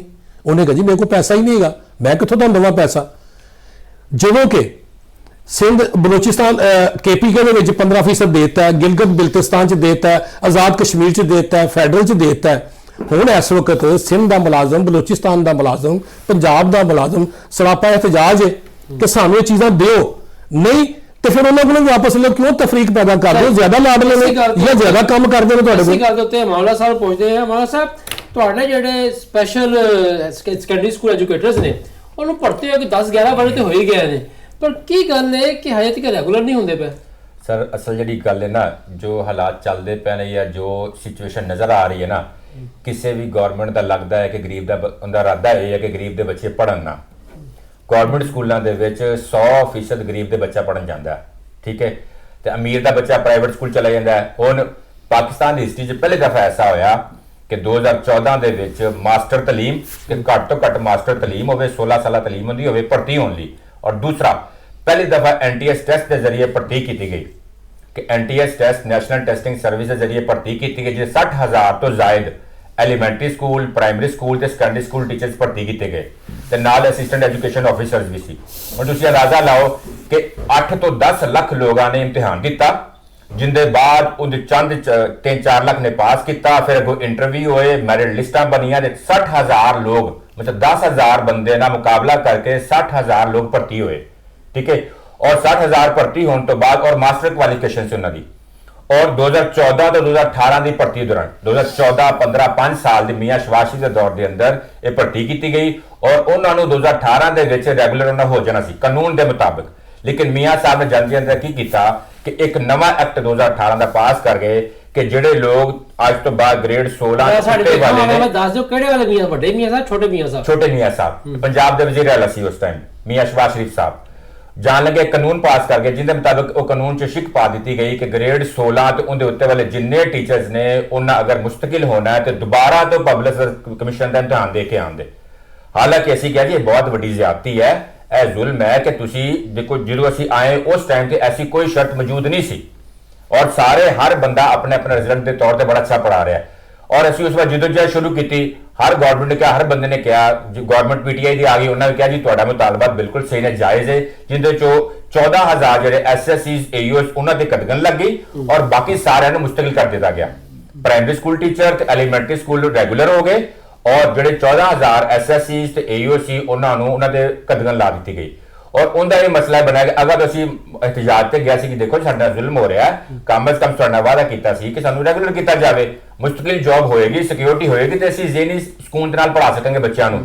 ਔਰ ਤੁਸੀਂ ਯਕੀਨ ਕਰੋ ਕਿ ਜਿਹੜਾ 9-10 ਤੱਕ ਬੋਰਡ ਦੀ ਕਲਾਸਿਸ ਨੇ, ਜਿਹੜੇ ਬੋਰਡ ਦੇ ਪੇਪਰ ਹੁੰਦੇ ਨੇ, ਥੱਲੇ ਜਿਹੜੇ ਇਮਤਿਹਾਨ ਨੇ ਸਾਰੇ ਸਕੂਲ ਲੈਂਦਾ, ਲੇਕਿਨ 9-10 ਦੇ ਬੋਰਡ ਦੇ ਕਲਾਸਿਸ ਨੂੰ ਟੀਚਰ ਪੜ੍ਹਾਉਂਦੇ ਨੇ ਔਰ ਟੋਟਲ ਤਕਰੀਬਨ 30,000 ਦੇ ਵਿੱਚੋਂ 14,000 ਇਹ ਲੋਕ ਨੇ ਔਰ ਸਾਰਾ ਇਹਨਾਂ ਬੋਝ ਸਾਰਾ ਇਹ ਚੁੱਕਿਆ ਹੈ। ਔਰ ਇੱਕ ਹੋਰ ਗੱਲ ਤੁਹਾਨੂੰ ਦੱਸਾਂ ਕਿ 8,000 ਟੀਚਰ ਦੀ ਇਸ ਟਾਈਮ ਜਿਹੜੀ 9-10 ਦੇ SSTs ਦੀ ਸ਼ਾਰਟੇਜ ਹੈ ਔਰ 11,000 ਇਹ ਲੋਕ ਨੇ ਉਹਨਾਂ ਨੂੰ ਭਰਤੀ ਕੀਤਾ ਜਾਂ ਮਾਸਟਰ ਕੁਆਲੀਫਿਕੇਸ਼ਨ ਸੀ ਲੇਕਿਨ ਉਹ ਰੈਗੂਲਰ ਨਹੀਂ ਕੀਤਾ ਗਿਆ। ਫਿਰ ਗਵਰਨਮੈਂਟ ਨੇ ਪਰਵੇਜ਼ ਲਾਈ ਸਾਹਿਬ ਨੇ ਇੱਕ ਕੈਬਨਿਟ ਕਮੇਟੀ ਬਣਾਈ, ਨਾਮ ਕਿਸੇ ਰਾਜਾ ਬਸ਼ਾਰਤ ਸਾਹਿਬ ਦੀ, ਹਾਂ ਰਾਜਾ ਬਸ਼ਾਰਤ ਸਾਹਿਬ ਸਰਬਰਾਈਜ਼ ਕਮੇਟੀ ਬਣੀ। ਉਹਨਾਂ ਇਹ ਕਿਹਾ ਜੀ ਬਿਲਕੁਲ ਤੁਹਾਡਾ ਜਾਇਜ਼ ਹੱਕ ਹੈ, ਤੁਹਾਡਾ ਬਣਦਾ ਤੁਹਾਨੂੰ ਰੈਗੂਲਰ ਕੀਤਾ ਜਾਏਗਾ, ਸਹੀ ਠੀਕ ਹੈ। ਉਸ ਕਮੇਟੀ ਨੇ ਰਿਕਮੈਂਡੇਸ਼ਨ ਦਿੱਤੀ ਲੇਕਿਨ ਸਾਡੇ ਕੁਝ ਬਦਨਸੀਬੀ ਹੈ ਕਿ ਅਸੈਂਬਲੀਆਂ ਡਿਸੋਲਵ ਹੋ ਗਈਆਂ। ਉਹ ਰਿਕਮੈਂਡੇਸ਼ਨ ਅੱਜ ਵੀ ਮੌਜੂਦ ਹੈ। ਮਿਨਿਸਟਰ ਐਜੂਕੇਸ਼ਨ ਆਨਾ ਸਿਕੰਦਰ ਯਾਰ ਸਾਡਾ ਵਾਅਦਾ ਕੀਤਾ ਕਿ ਮੈਂ ਹਰ ਸੂਰਤ ਵਿੱਚ ਤੁਹਾਨੂੰ ਰੈਗੂਲਰ ਕਰਵਾਵਾਂਗਾ, ਤੁਹਾਡਾ ਜਾਇਜ਼ ਹੱਕ ਬਣਦਾ ਹੈ। ਇੱਥੋਂ ਤੱਕ ਕਿ ਮੈਨੂੰ ਆਪਣੀ ਮਿਨਿਸਟਰੀ ਛੱਡਣੀ ਪਈ ਮੈਂ ਉਹ ਵੀ ਛੱਡ ਦਿਆਂਗਾ, ਲੇਕਿਨ ਉਸ ਦੇ ਬਾਵਜੂਦ ਤੁਸੀਂ ਦੇਖ ਲਓ ਕਿ ਅੱਜ 12 ਸਾਲ ਦਾ ਅਰਸਾ ਗੁਜ਼ਰ ਗਿਆ, ਉਹ 11,000 ਬੰਦੇ ਜਿਹੜੇ ਉਸਤਾਦ ਹੈ ਉਹ ਅੱਜ ਵੀ ਜਿਹੜਾ ਕੰਟੈਕਟ ਕੰਮ ਕਰ ਰਿਹਾ ਔਰ ਉਸ ਤੋਂ ਬਾਅਦ ਹੁਣ ਜਿਹੜਾ ਕੰਟਰੀਬਿਊਸ਼ਨ ਫੰਡ ਆ ਗਿਆ ਔਰ ਉਸ ਤੋਂ ਬਾਵਜੂਦ ਹੁਣ ਗਵਰਨਮੈਂਟ ਤੇ ਕੋਈ ਬੋਝ ਨਹੀਂ ਰਿਹਾ। ਕੰਟਰੀਬਿਊਟਰੀ ਪੈਨਸ਼ਨ ਸਕੀਮ ਫੰਡ ਆ ਗਿਆ ਜਿਹਦੇ ਮੁਤਾਬਕ ਅੱਧੇ ਪੈਸੇ ਅਸੀਂ ਦੇਵਾਂਗੇ ਔਰ ਅੱਧੇ ਸਰਕਾਰ ਦੇਗੀ, ਉਹ ਸਾਨੂੰ ਰਿਟਾਇਰਮੈਂਟ ਦੇ ਐਂਡ ਜਾ ਕੇ ਮਿਲਣਗੇ। ਲੇਕਿਨ ਔਰ ਸਾਡੀ ਮੁਸਤਕਲੀ ਦੇ ਵਿੱਚ 3 ਅਰਬ ਰੁਪਏ ਤੋਂ ਜ਼ਾਇਦ ਦਾ ਸਾਲਾਨਾ ਬਚਤ ਹੈ। ਸਹੀ ਮਾਨਲਾ ਸਾਹਿਬ ਤੁਸੀਂ ਬੜੇ ਲੱਗਦਾ ਮਾਸੂਮ ਆਦਮੀ ਹੋ, ਤੁਸੀਂ ਰਾਣਾ ਸਾਹਿਬ ਦੀ ਗੱਲ ਤੇ ਯਕੀਨ ਕਰ ਲਿਆ ਕਿ ਤੁਹਾਡੇ ਵਾਅਦੇ ਪੂਰੇ ਕਰਨਗੇ। ਇਸੇ ਤਰ੍ਹਾਂ ਦੇ ਯਕੀਨ ਜਿਹੜਾ ਸੀਗਾ ਉਹ ਸ਼ੋਕੋਟ ਤੋਂ ਆਉਣ ਵਾਲੀ ਉਸ ਖਾਤੂਨ ਨੇ ਵੀ ਕੀਤਾ, ਜਿਹੜੀ ਕਿ ਇਸ ਉਮੀਦ ਤੇ ਆਈ ਕਿ ਵਾਕਈ ਵਜ਼ੀਰ ਸਾਹਿਬਾ ਨੇ ਹਰ ਗਟਰ ਦਾ ਢੱਕਣਾ ਜਿਹੜਾ ਲਾਤਾ ਹੋਏਗਾ ਤੇ ਆਪਣੀ ਜਾਨ ਹਾਰ ਗਈ। ਇਸੇ ਨਾਲ ਛੋਟੀ ਬ੍ਰੇਕ ਤੋਂ ਬਾਅਦ ਵਾਪਸ ਆਵਾਂ ਤੇ ਗੱਲ ਕਰਾਂਗੇ ਜਿਹੜੀ ਤਾਲੀਮੀ ਅਦਾਰਿਆਂ ਦੀ ਆਊਟਸੋਰਸਿੰਗ ਹੋ ਰਹੀ ਹੈ, ਉਹ ਇੱਕ ਬਹੁਤ ਵੱਡਾ ਇਸ਼ੂ ਹੈ। ਇਹਦੇ ਉੱਤੇ ਹੱਕ ਵੀ ਰਾਏ ਹੈ, ਇਹਦੇ ਖਿਲਾਫ ਵੀ ਰਾਏ ਹੈ, ਇੱਥੇ ਵੀ ਗੱਲ ਕਰਾਂਗੇ। ਦੂਸਰਾ, ਜਿਸ ਪਹਿਲੇ ਗੱਲ ਕੀਤੀ ਨਿਸਾਬ ਦੀ, ਉੱਤੇ ਮਜ਼ੀਦ ਗੱਲ ਕਰਾਂਗੇ ਛੋਟੀ ਬ੍ਰੇਕ ਤੋਂ ਬਾਅਦ।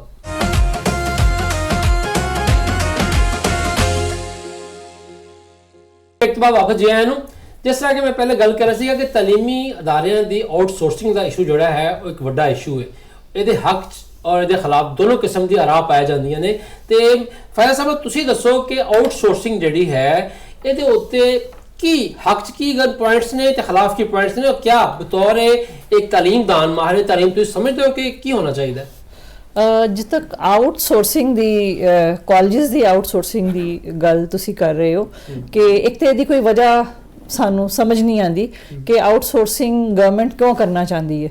ਅਗਰ ਤੁਸੀਂ ਨੋਟ ਕਰੋ ਕਿ ਜਿਸ ਤਰ੍ਹਾਂ ਜਿਹੜੇ ਗਵਰਨਮੈਂਟ ਕਾਲਜ ਜਾਂ FC ਕਾਲਜ ਜਾਂ ਉਹ ਇੱਕ ਜ਼ਮਾਨੇ ਆ ਮੂਵ ਚੱਲੀ ਤੇ ਉਹਨਾਂ ਨੂੰ ਇੰਡੀਪੈਂਡੈਂਟ ਕਰਤਾ ਗਿਆ, ਆਟੋਨੋਮਸ ਕਰ ਦਿੱਤਾ ਗਿਆ। ਅੱਜ ਅਗਰ ਗਵਰਨਮੈਂਟ ਕਾਲਜ ਦੇ ਵਿੱਚ ਆਟੋਨੋਮਸ ਹੋਣ ਤੋਂ ਪਹਿਲੇ ਜਿਹੜਾ ਇੱਕ ਪਿੰਡ ਦਾ ਬੱਚਾ ਵੀ ਗਵਰਨਮੈਂਟ ਕਾਲਜ ਵਿੱਚ ਆ ਕੇ ਪੜ੍ਹ ਲੈਂਦਾ ਸੀ, ਮੈਨੂੰ ਦੱਸੋ ਕਿ ਅੱਜ ਉਸੇ ਗਵਰਨਮੈਂਟ ਕਾਲਜ ਦੇ ਵਿੱਚ ਕਿਸੇ ਪਿੰਡ ਦਾ ਬੱਚਾ ਆ ਕੇ ਕਿਆ ਪੜ੍ਹ ਸਕਦਾ? ਇੱਕ ਗਰੀਬ ਦਾ ਬੱਚਾ ਆ ਕੇ ਪੜ੍ਹ ਸਕਦਾ? ਇਹ ਤੁਸੀਂ ਇੱਕ ਮਿਸਾਲ ਹੈ। ਇਹੀ ਆਊਟਸੋਰਸਿੰਗ ਤੇ ਤੁਸੀਂ ਅਪਲਾਈ ਕਰ ਸਕਦੇ ਹੋ ਕਿ ਅਗਰ ਤੁਸੀਂ ਆਊਟਸੋਰਸ ਕਰਦੇ ਹੋ ਤੇ ਨਾ ਸਿਰਫ ਉਸ ਦਾ ਪੂਰਾ ਸਿਲਸਿਲਾ ਹੀ ਬਦਲ ਜਾਂਦਾ ਹੈ, ਤਾਲੀਮ ਦੇ ਬਾਰੇ ਆਊਟਲੁੱਕ ਬਦਲ ਜਾਂਦੀ ਹੈ। ਉਹਨਾਂ ਨੂੰ ਜਿਹੜੀਆਂ ਪ੍ਰਾਈਵੇਟ ਮਾਫੀਆ ਹੈ ਉਸ ਦੀ ਨਜ਼ਰ ਹੈ, ਉਹਨਾਂ ਗਰਾਊਂਡਸ ਦੇ ਉੱਤੇ, ਉਹਨਾਂ ਕਮਰਿਆਂ ਦੇ ਉੱਤੇ, ਸਰਕਾਰੀ ਕਾਲਜਸ ਬਹੁਤ ਮੇਨ ਥਾਵਾਂ ਦੇ ਉੱਤੇ ਉਹਨਾਂ ਦੇ ਤੇ ਨਜ਼ਰ ਹੈ ਹੁਣ। ਤੇ ਅਗਰ ਉਹ ਅਸਲ ਦੇ ਵਿੱਚ ਉਹਨਾਂ ਨੂੰ ਕਮਰਸ਼ੀਅਲ ਕਰਨਾ ਚਾਹੁੰਦੇ ਨੇ, ਉਹਨਾਂ ਦਾ ਤੇ ਪ੍ਰੋਗਰਾਮ ਹੈ ਤੇ ਸ਼ਾਦੀ ਹਾਲ ਵਹੀ ਬਣ ਜਾਏ ਤੇ ਪਲਾਜ਼ਾ ਬਣ ਜਾਏ, ਇੱਥੇ ਸ਼ਾਦੀ ਹਾਲ ਬਣ ਜਾਏ, ਇਹ ਇੱਥੇ ਹੈ ਨਹੀਂ ਕਿਉਂ? ਇੱਥੇ ਗਰੀਬ ਦਾ ਬੱਚਾ ਪੜ੍ਹ ਹੀ ਕਿਉਂ ਰਿਹਾ? ਇਹਨੂੰ ਤੇ ਪੜ੍ਹਨਾ ਹੀ ਨਹੀਂ ਚਾਹੀਦਾ। ਇਸ ਦੇ ਪੈਰ ਵਿੱਚ ਜਿਸ ਤਰ੍ਹਾਂ ਜੁੱਤੀ ਘਸੀਟ ਕੇ ਟੁਰਦਾ ਹੈ ਤੇ ਜਿਸ ਤਰ੍ਹਾਂ ਇਹ ਕੋਈ ਸ਼ੈ ਵੇਚਦਾ ਹੈ, ਟਾਫੀਆਂ ਵੇਚਦਾ ਹੈ, ਤੇ ਉਸੇ ਤਰ੍ਹਾਂ ਹੀ ਵੇਚਦਾ ਹੈ। ਸੋ ਆਊਟਸੋਰਸਿੰਗ ਜਿਹੜਾ ਹੈ ਉਹ ਬਹੁਤ ਹੀ ਮੇਰੇ ਨਜ਼ਦੀਕ ਜਿਹੜਾ ਬੱਚਿਆਂ ਨੂੰ ਤੇ ਆਵਾਮ ਦੁਸ਼ਮਣੀ ਹੈ ਅਗਰ ਤੁਸੀਂ ਆਊਟਸੋਰਸਿੰਗ ਦੀ ਗੱਲ ਕਰੋ। ਚੁੱਕੇ ਹੁਣ ਦੀ ਮਿਸਾਲ ਜਿਹੜੀ ਸਕੂਲਾਂ ਦੀ ਵੀ ਸਾਡੇ ਸਾਹਮਣੇ ਆਈ ਹੈ, ਉਸ ਦੇ ਵਿੱਚ ਰਾਣਾ ਸਾਹਿਬ ਬਹੁਤ ਬਿਹਤਰ ਜਾਣਦੇ ਨੇ ਕਿ ਜਿਹੜਾ ਟੀਚਰ ਹੈ ਹੁਣ ਉਸ ਨੂੰ ਕੋਈ ਟੀਚਰ 8000 ਤੇ ਪੜ੍ਹਾ ਰਹੀ ਹੈ, ਕੋਈ 12000 ਤੇ ਪੜ੍ਹਾ ਰਹੀ ਹੈ, ਤੇ ਸਰਕਾਰੀ ਸਕੂਲਾਂ ਦੇ ਵਿੱਚ ਵੈਲ ਕੁਆਲੀਫਾਈਡ ਟੀਚਰਸ ਜਿਹੜੇ ਹਨ ਉਹ ਪੜ੍ਹਾ ਰਹੇ ਸੀ। ਹੁਣ ਤੁਸੀਂ ਅਗਰ ਕਾਲਜਸ ਨੂੰ ਵੇਖੋ ਤੇ ਇਹਦੇ ਵਿੱਚ बहुत ज़्यादा तादाद MPhil ते PhD टीचर्स दी है। क्या इतनी जड़ी वैल क्वालिफाइड फैकल्टी जड़ी है वो आउटसोर्सिंग करके तुसी उत्थे उन्हां नूं प्रोवाइड कर सकते हो?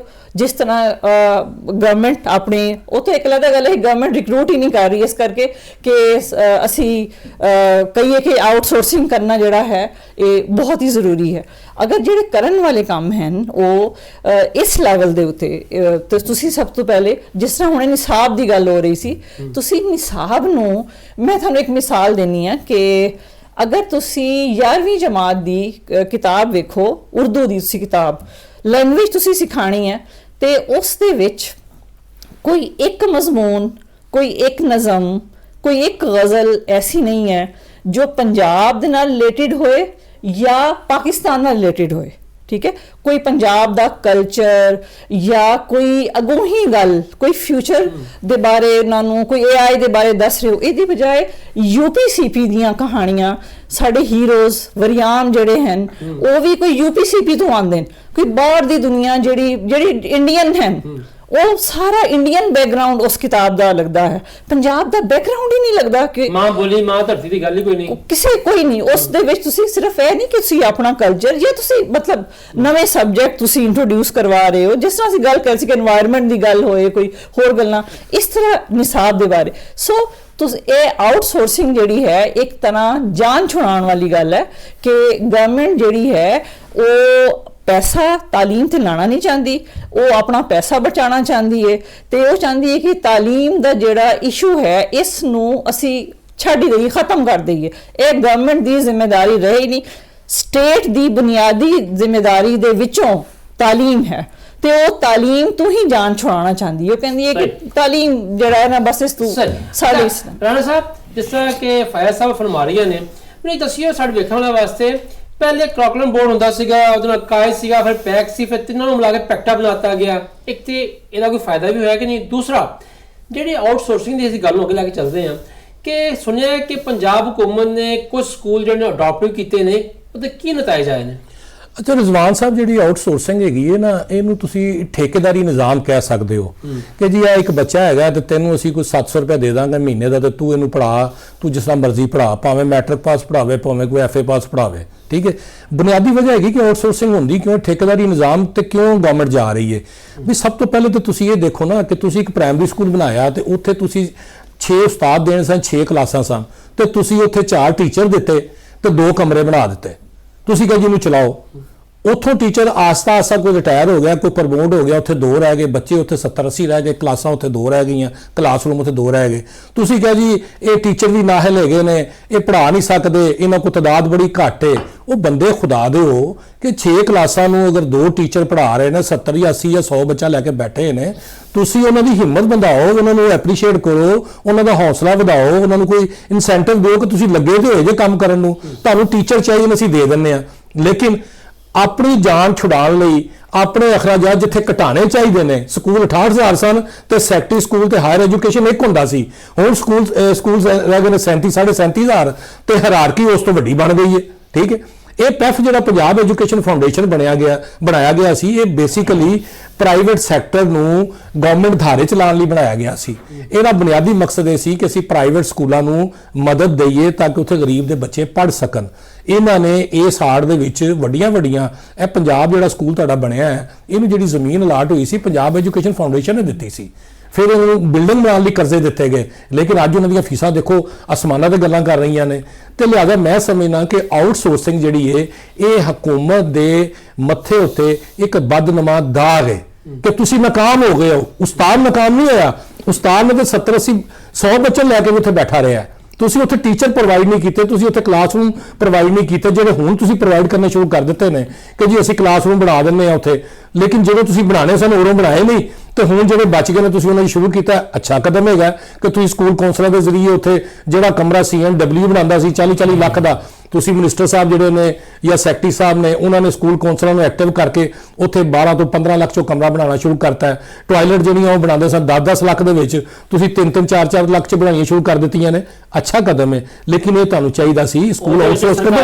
ਸਰਕਾਰੀ ਕਮਿਸ਼ਨ ਨਿਕਲ ਗਿਆ ਨਾ ਵਿੱਚੋਂ। ਹਾਂਜੀ, ਸਰਕਾਰੀ ਕਮਿਸ਼ਨ ਨਿਕਲ ਗਿਆ, ਟੈਕਸ ਨਿਕਲ ਗਿਆ। ਮਸਲਾ ਮੈਂ ਤੁਹਾਨੂੰ ਦੱਸਣਾ ਵਾ ਨਾ, ਤੁਸੀਂ ਇਹ ਭੱਠੇ ਤੋਂ ਖਰੀਦਦੇ ਹੋ, ਭੱਠੇ ਵਾਲਾ ਵੀ ਜਨਰਲ ਸੇਲ ਟੈਕਸ ਦਿੰਦਾ, ਠੀਕ ਹੈ।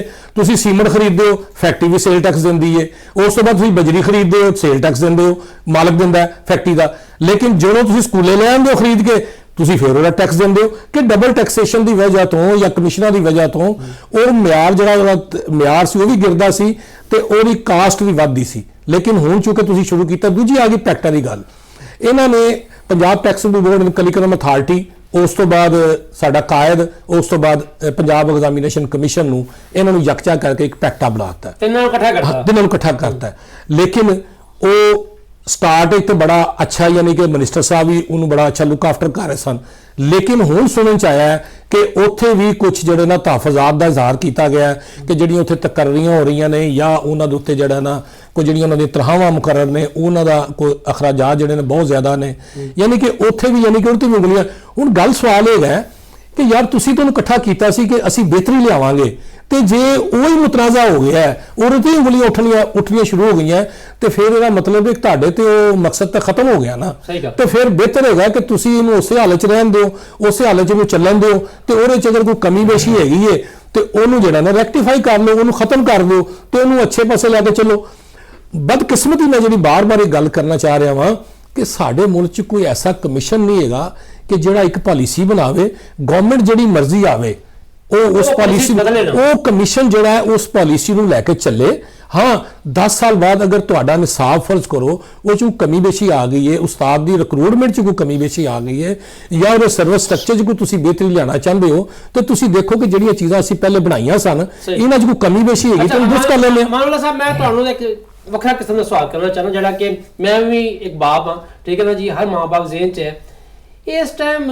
ਜਿਹੜੀ ਇੱਕ ਗੱਲ ਤਾਂ ਪਹਿਲੇ ਜਿਹੜੀ ਹੋਈ ਥੇ ਕਿ ਗਲੀ ਮੁਹੱਲਿਆਂ 'ਚ ਸਕੂਲ ਜਿਹੜੇ ਨੇ ਉਹ ਇੰਝ ਖੁੱਲ੍ਹੇ ਜਿੱਦਾਂ ਕਿ ਨਾ ਬਰਗਰ ਦੀ ਦੁਕਾਨਾਂ ਹੁੰਦੀਆਂ ਨੇ, ਔਰ ਉਹੀ ਗੱਲ ਹੈ 10,000 ਦੇ 15,000 ਦੇ ਅਨਟ੍ਰੇਨਡ ਜਿਹੜੇ ਉਸਤਾਦ ਨੇ ਮੌਜੂਦ ਨੇ, ਕਾਰੋਬਾਰ ਬਣ ਗਿਆ ਹੈ। ਇੱਕ ਤੇ ਇਹ ਖਰਾਬੀ ਜਿਹੜੀ ਹੈ ਜ਼ਿੰਮੇਦਾਰ ਕੌਣ, ਇਹਦਾ ਹੱਲ ਕੀ ਹੈ? ਦੂਸਰਾ ਇੱਕ ਜਿਹੜਾ ਮਾਂ-ਬਾਪ ਦਾ ਬੜਾ ਸ਼ਿਕਵਾ ਹੈ, ਮੇਰਾ ਵੀ ਹੈ, ਕਿ ਯਾਰ ਬੱਚਾ ਛੋਟਾ ਜਿਹਾ ਹੁੰਦਾ ਹੈ, ਉਹਦਾ ਬਸਤਾ ਜਿਹੜਾ 10 ਕਿਲੋ ਦਾ ਹੋ ਜਾਂਦਾ ਹੈ।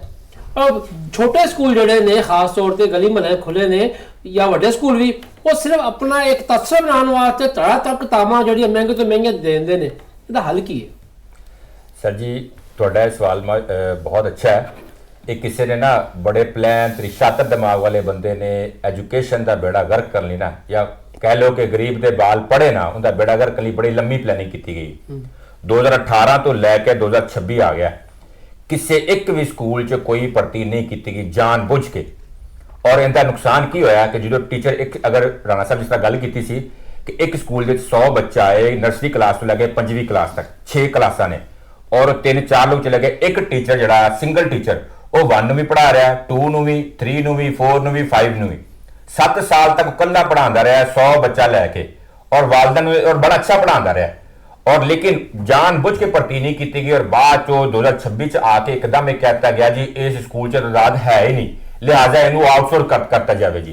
हालांकि हक ये बनता सी कि उत्थे 5 टीचर दिते जाते, 5 उस्ताद मजीद आते ताकि उनकी बेहतरी करते, लेकिन बजाय बेहतरी करन दे उन्होंने सगों प्राइवेट करता है ताकि उनके विच भी कोई ना कोई किसी अपने नूं फायदा दिता जाए। और इहदा नुकसान देखो, ਜਿਹੜਾ ਬੰਦਾ ਕਾਰੋਬਾਰ ਜਿੰਨਾ ਸਕੂਲ ਲਏ ਨੇ ਉਹਨਾਂ ਕੀ ਕੀਤਾ, ਉਹਨਾਂ ਮੁxtਲਿਫ ਹਰਬਿਆਂ ਨਾਲ ਮੁxtਲਿਫ ਹੀਲਿਆ ਬਾਨਿਆਂ ਨਾਲ ਬੱਚੇ ਇਕੱਠੇ ਕਰਨਾ ਸ਼ੁਰੂ ਕਰ ਦਿੱਤੇ ਕਿ ਫੀ ਬੱਚਾ ਨਾਲ 700 800 1000 ਰੁਪਏ ਫੀ ਬੱਚਾ ਆਏਗਾ। ਉਹਨਾਂ ਦੁਪਹਿਰ ਤੇ ਜੂਸ ਦੇਣੇ ਸ਼ੁਰੂ ਕਰ ਦਿੱਤੇ, ਜੂਸ ਤੇ ਮਤਲਬ ਕਿ ਵਾਲਦਨ ਬੱਚੇ ਜੂਸ ਤੇ ਆ ਗਏ, ਫਿਰ ਖਾਣੇ ਦੇਣੇ ਸ਼ੁਰੂ ਕਰ ਦਿੱਤੇ, ਮਤਲਬ ਇਸ ਤਰ੍ਹਾਂ। ਔਰ ਟੀਚਰ ਕਿੰਨੀ ਰੱਖੀ, 5 ਪੜ੍ਹੀ 7 ਪੜ੍ਹੀ 10 ਪੜ੍ਹੀ, ਔਰ ਪਾਸ ਟੈਸਟ ਦਾ ਪਾਸ ਫੇਲ ਦਾ ਨਿਜ਼ਾਮ ਹੈ ਹੀ ਨਹੀਂ। ਚੈੱਕ की नहीं, क्वालिटी चेक की, तादाद इकट्ठी कर ली, भेड़ बकरियां वांगू बच्चे इकट्ठे कर लेने, लेकिन उनकी चेक किवें करना, एग्जामिन किवें करना, वो चीज़ मौजूद ही नहीं कि क्या आया वो उस तालीम के मुताबिक बच्चे को पढ़ा भी रहे ने, उस्ताद पढ़ा भी रहे कि नहीं पढ़ा रहे, सिर्फ बच्चे इकट्ठे कितने महीने बाद पैसे मिल जाने। हुण 1 क्लास तो लैके 8वीं क्लास तक कोई बोर्ड का निजाम है ही नहीं जिन्हें जो चेक कर सकन कि आया बच्चे बेहतरी आई है कि नहीं आई, सही पढ़ा भी रहे कि नहीं पढ़ा रहे, और उनके क्या टीचर की क्वालिफिकेशन भी मौजूद है कि नहीं है। और तुसी गल की प्राइवेट स्कूल वाली कारोबार की, देखो सिंगल करिकुलम के नाम के उत्ते बहुत ज्यादा अरबों खरबों रुपए कमाया गया जी। एक किताब जिंदी कीमत 100 रुपए तो 150 रुपए सी, मैं खुद इस चीज का शाहिद हाँ। मुख्तलिफ मेरे इर्द गिर्द प्राइवेट स्कूल ने कि उन्होंने देखा कि उन जो पब्लिशर्स ने उन्होंने वड्डिया लोगों को पैसा दिता और मोहरा लगियां कि सिंगल करिकुलम चलेगा, वो 100 रुपए की किताब की कीमत उन्होंने 400-400 रुपए, और उस तो बाद वो कीमत थले नहीं आई। ਅੱਜ ਵੀ ਉਹ ਕਿਤਾਬ ਜਿਹੜੀ 4-4 5-500 ਰੁਪਏ ਦੀ ਸਿੰਗਲ ਕਿਤਾਬ ਮਿਲਦੀ, ਸਿੰਗਲ ਕਰਿਕੂਲਮ ਜਿਹੜਾ ਬੱਚੇ ਦਾ ਉਹ 5000 ਤੋਂ 10000 ਰੁਪਏ ਦੀ ਕਿਤਾਬ ਮਿਲਦੀ। ਬੜੀ ਅਹਿਮ ਹੈ ਔਰ ਇੱਥੇ ਦਿਲ ਤੇ ਕਰਦਾ ਹੈ ਕਿ ਮਜ਼ੀਦ ਗੱਲ ਕਰੀਏ ਕਿਉਂਕਿ ਇਹ ਸਾਡੀ ਕੌਮ ਦੇ ਮੁਸਤਕਬਲ ਦਾ ਮਾਮਲਾ ਹੈ। ਲੇਕਿਨ ਜ਼ਾਹਿਰ ਗੱਲ ਹੈ ਕਿ ਹਰ ਪ੍ਰੋਗਰਾਮ ਦਾ ਇੱਕ ਵੇਲਾ ਹੁੰਦਾ, ਸਾਡਾ ਵੇਲਾ ਇੱਥੇ ਮੁੱਕ ਚੱਲਿਆ ਹੈ। ਤੇ ਅਮਾਨੁੱਲਾ ਸਾਹਿਬ ਤੁਹਾਡਾ, ਰਾਣਾ ਲਿਆਕਤ ਸਾਹਿਬ ਤੁਹਾਡਾ, ਪ੍ਰੋਫੈਸਰ ਫਾਇਜ਼ ਸਾਹਿਬ ਤੁਹਾਡਾ ਬਹੁਤ ਬਹੁਤ ਸ਼ੁਕਰੀਆ ਕਿ ਤੁਸੀਂ ਉਸ ਮੌਜੂ ਤੇ ਗੱਲ ਕੀਤੀ ਹੈ ਜਿਹੜਾ ਕਿ ਇਸ ਮੁਲਕ ਦੇ ਮੁਸਤਕਬਲ ਦਾ ਮਾਮਲਾ ਹੈ। ਔਰ ਹੁਕੂਮਤ ਨੂੰ ਵੀ ਚਾਹੀਦਾ ਹੈ ਕਿ ਸਿਰਫ ਜ਼ਬਾਨੀ ਕਲਾਮੀ ਜਮਾ ਖਰਚ ਨਾ ਕਰੇ, ਤਾਲੀਮ ਨੂੰ ਹਕੀਕੀ ਮਾਨੀਆਂ ਦੇ ਵਿੱਚ ਜਿਹੜੀ ਹੈ ਮਿਆਰੀ ਤੇ ਪਾਇਦਾਰ ਬਣਾਵੇ। ਔਰ ਜਿਹੜੇ ਖਾਬੇ ਤੇ ਖਾਚੇ ਲੱਗੇ ਹੋਏ ਨੇ ਨਾ ਮਹਿਕਮਾ ਤਾਲੀਮ ਦੇ ਅੰਦਰ ਤੇ ਤਾਲੀਮੀ ਮਾਮਲਾਤ ਦੇ ਵਿੱਚ, ਇਹ ਖਤਮ ਹੋਣੇ ਚਾਹੀਦੇ ਨੇ। ਔਰ ਵਾਲਿदैन ਔਰ ਬੱਚਿਆਂ ਦਾ ਵੀ ਸੋਚਣਾ ਚਾਹੀਦਾ ਹੈ ਕਿ ਉਹ ਜਿੰਨਾ ਮੁਸ਼ਕਲ ਮਹਿੰਗਾਈ ਦੇ ਵਿੱਚ ਆਪਣੇ ਬੱਚਿਆਂ ਨੂੰ ਪੜ੍ਹਾ ਰਹੇ ਨੇ ਤੇ ਕਿਸੇ ਕਾਬਲ ਹੋ ਜਾਣ। ਇਹਦੇ ਨਾਲ ਇਜਾਜ਼ਤ ਦਿਓ, ਲਾਬੇ ਦੀ।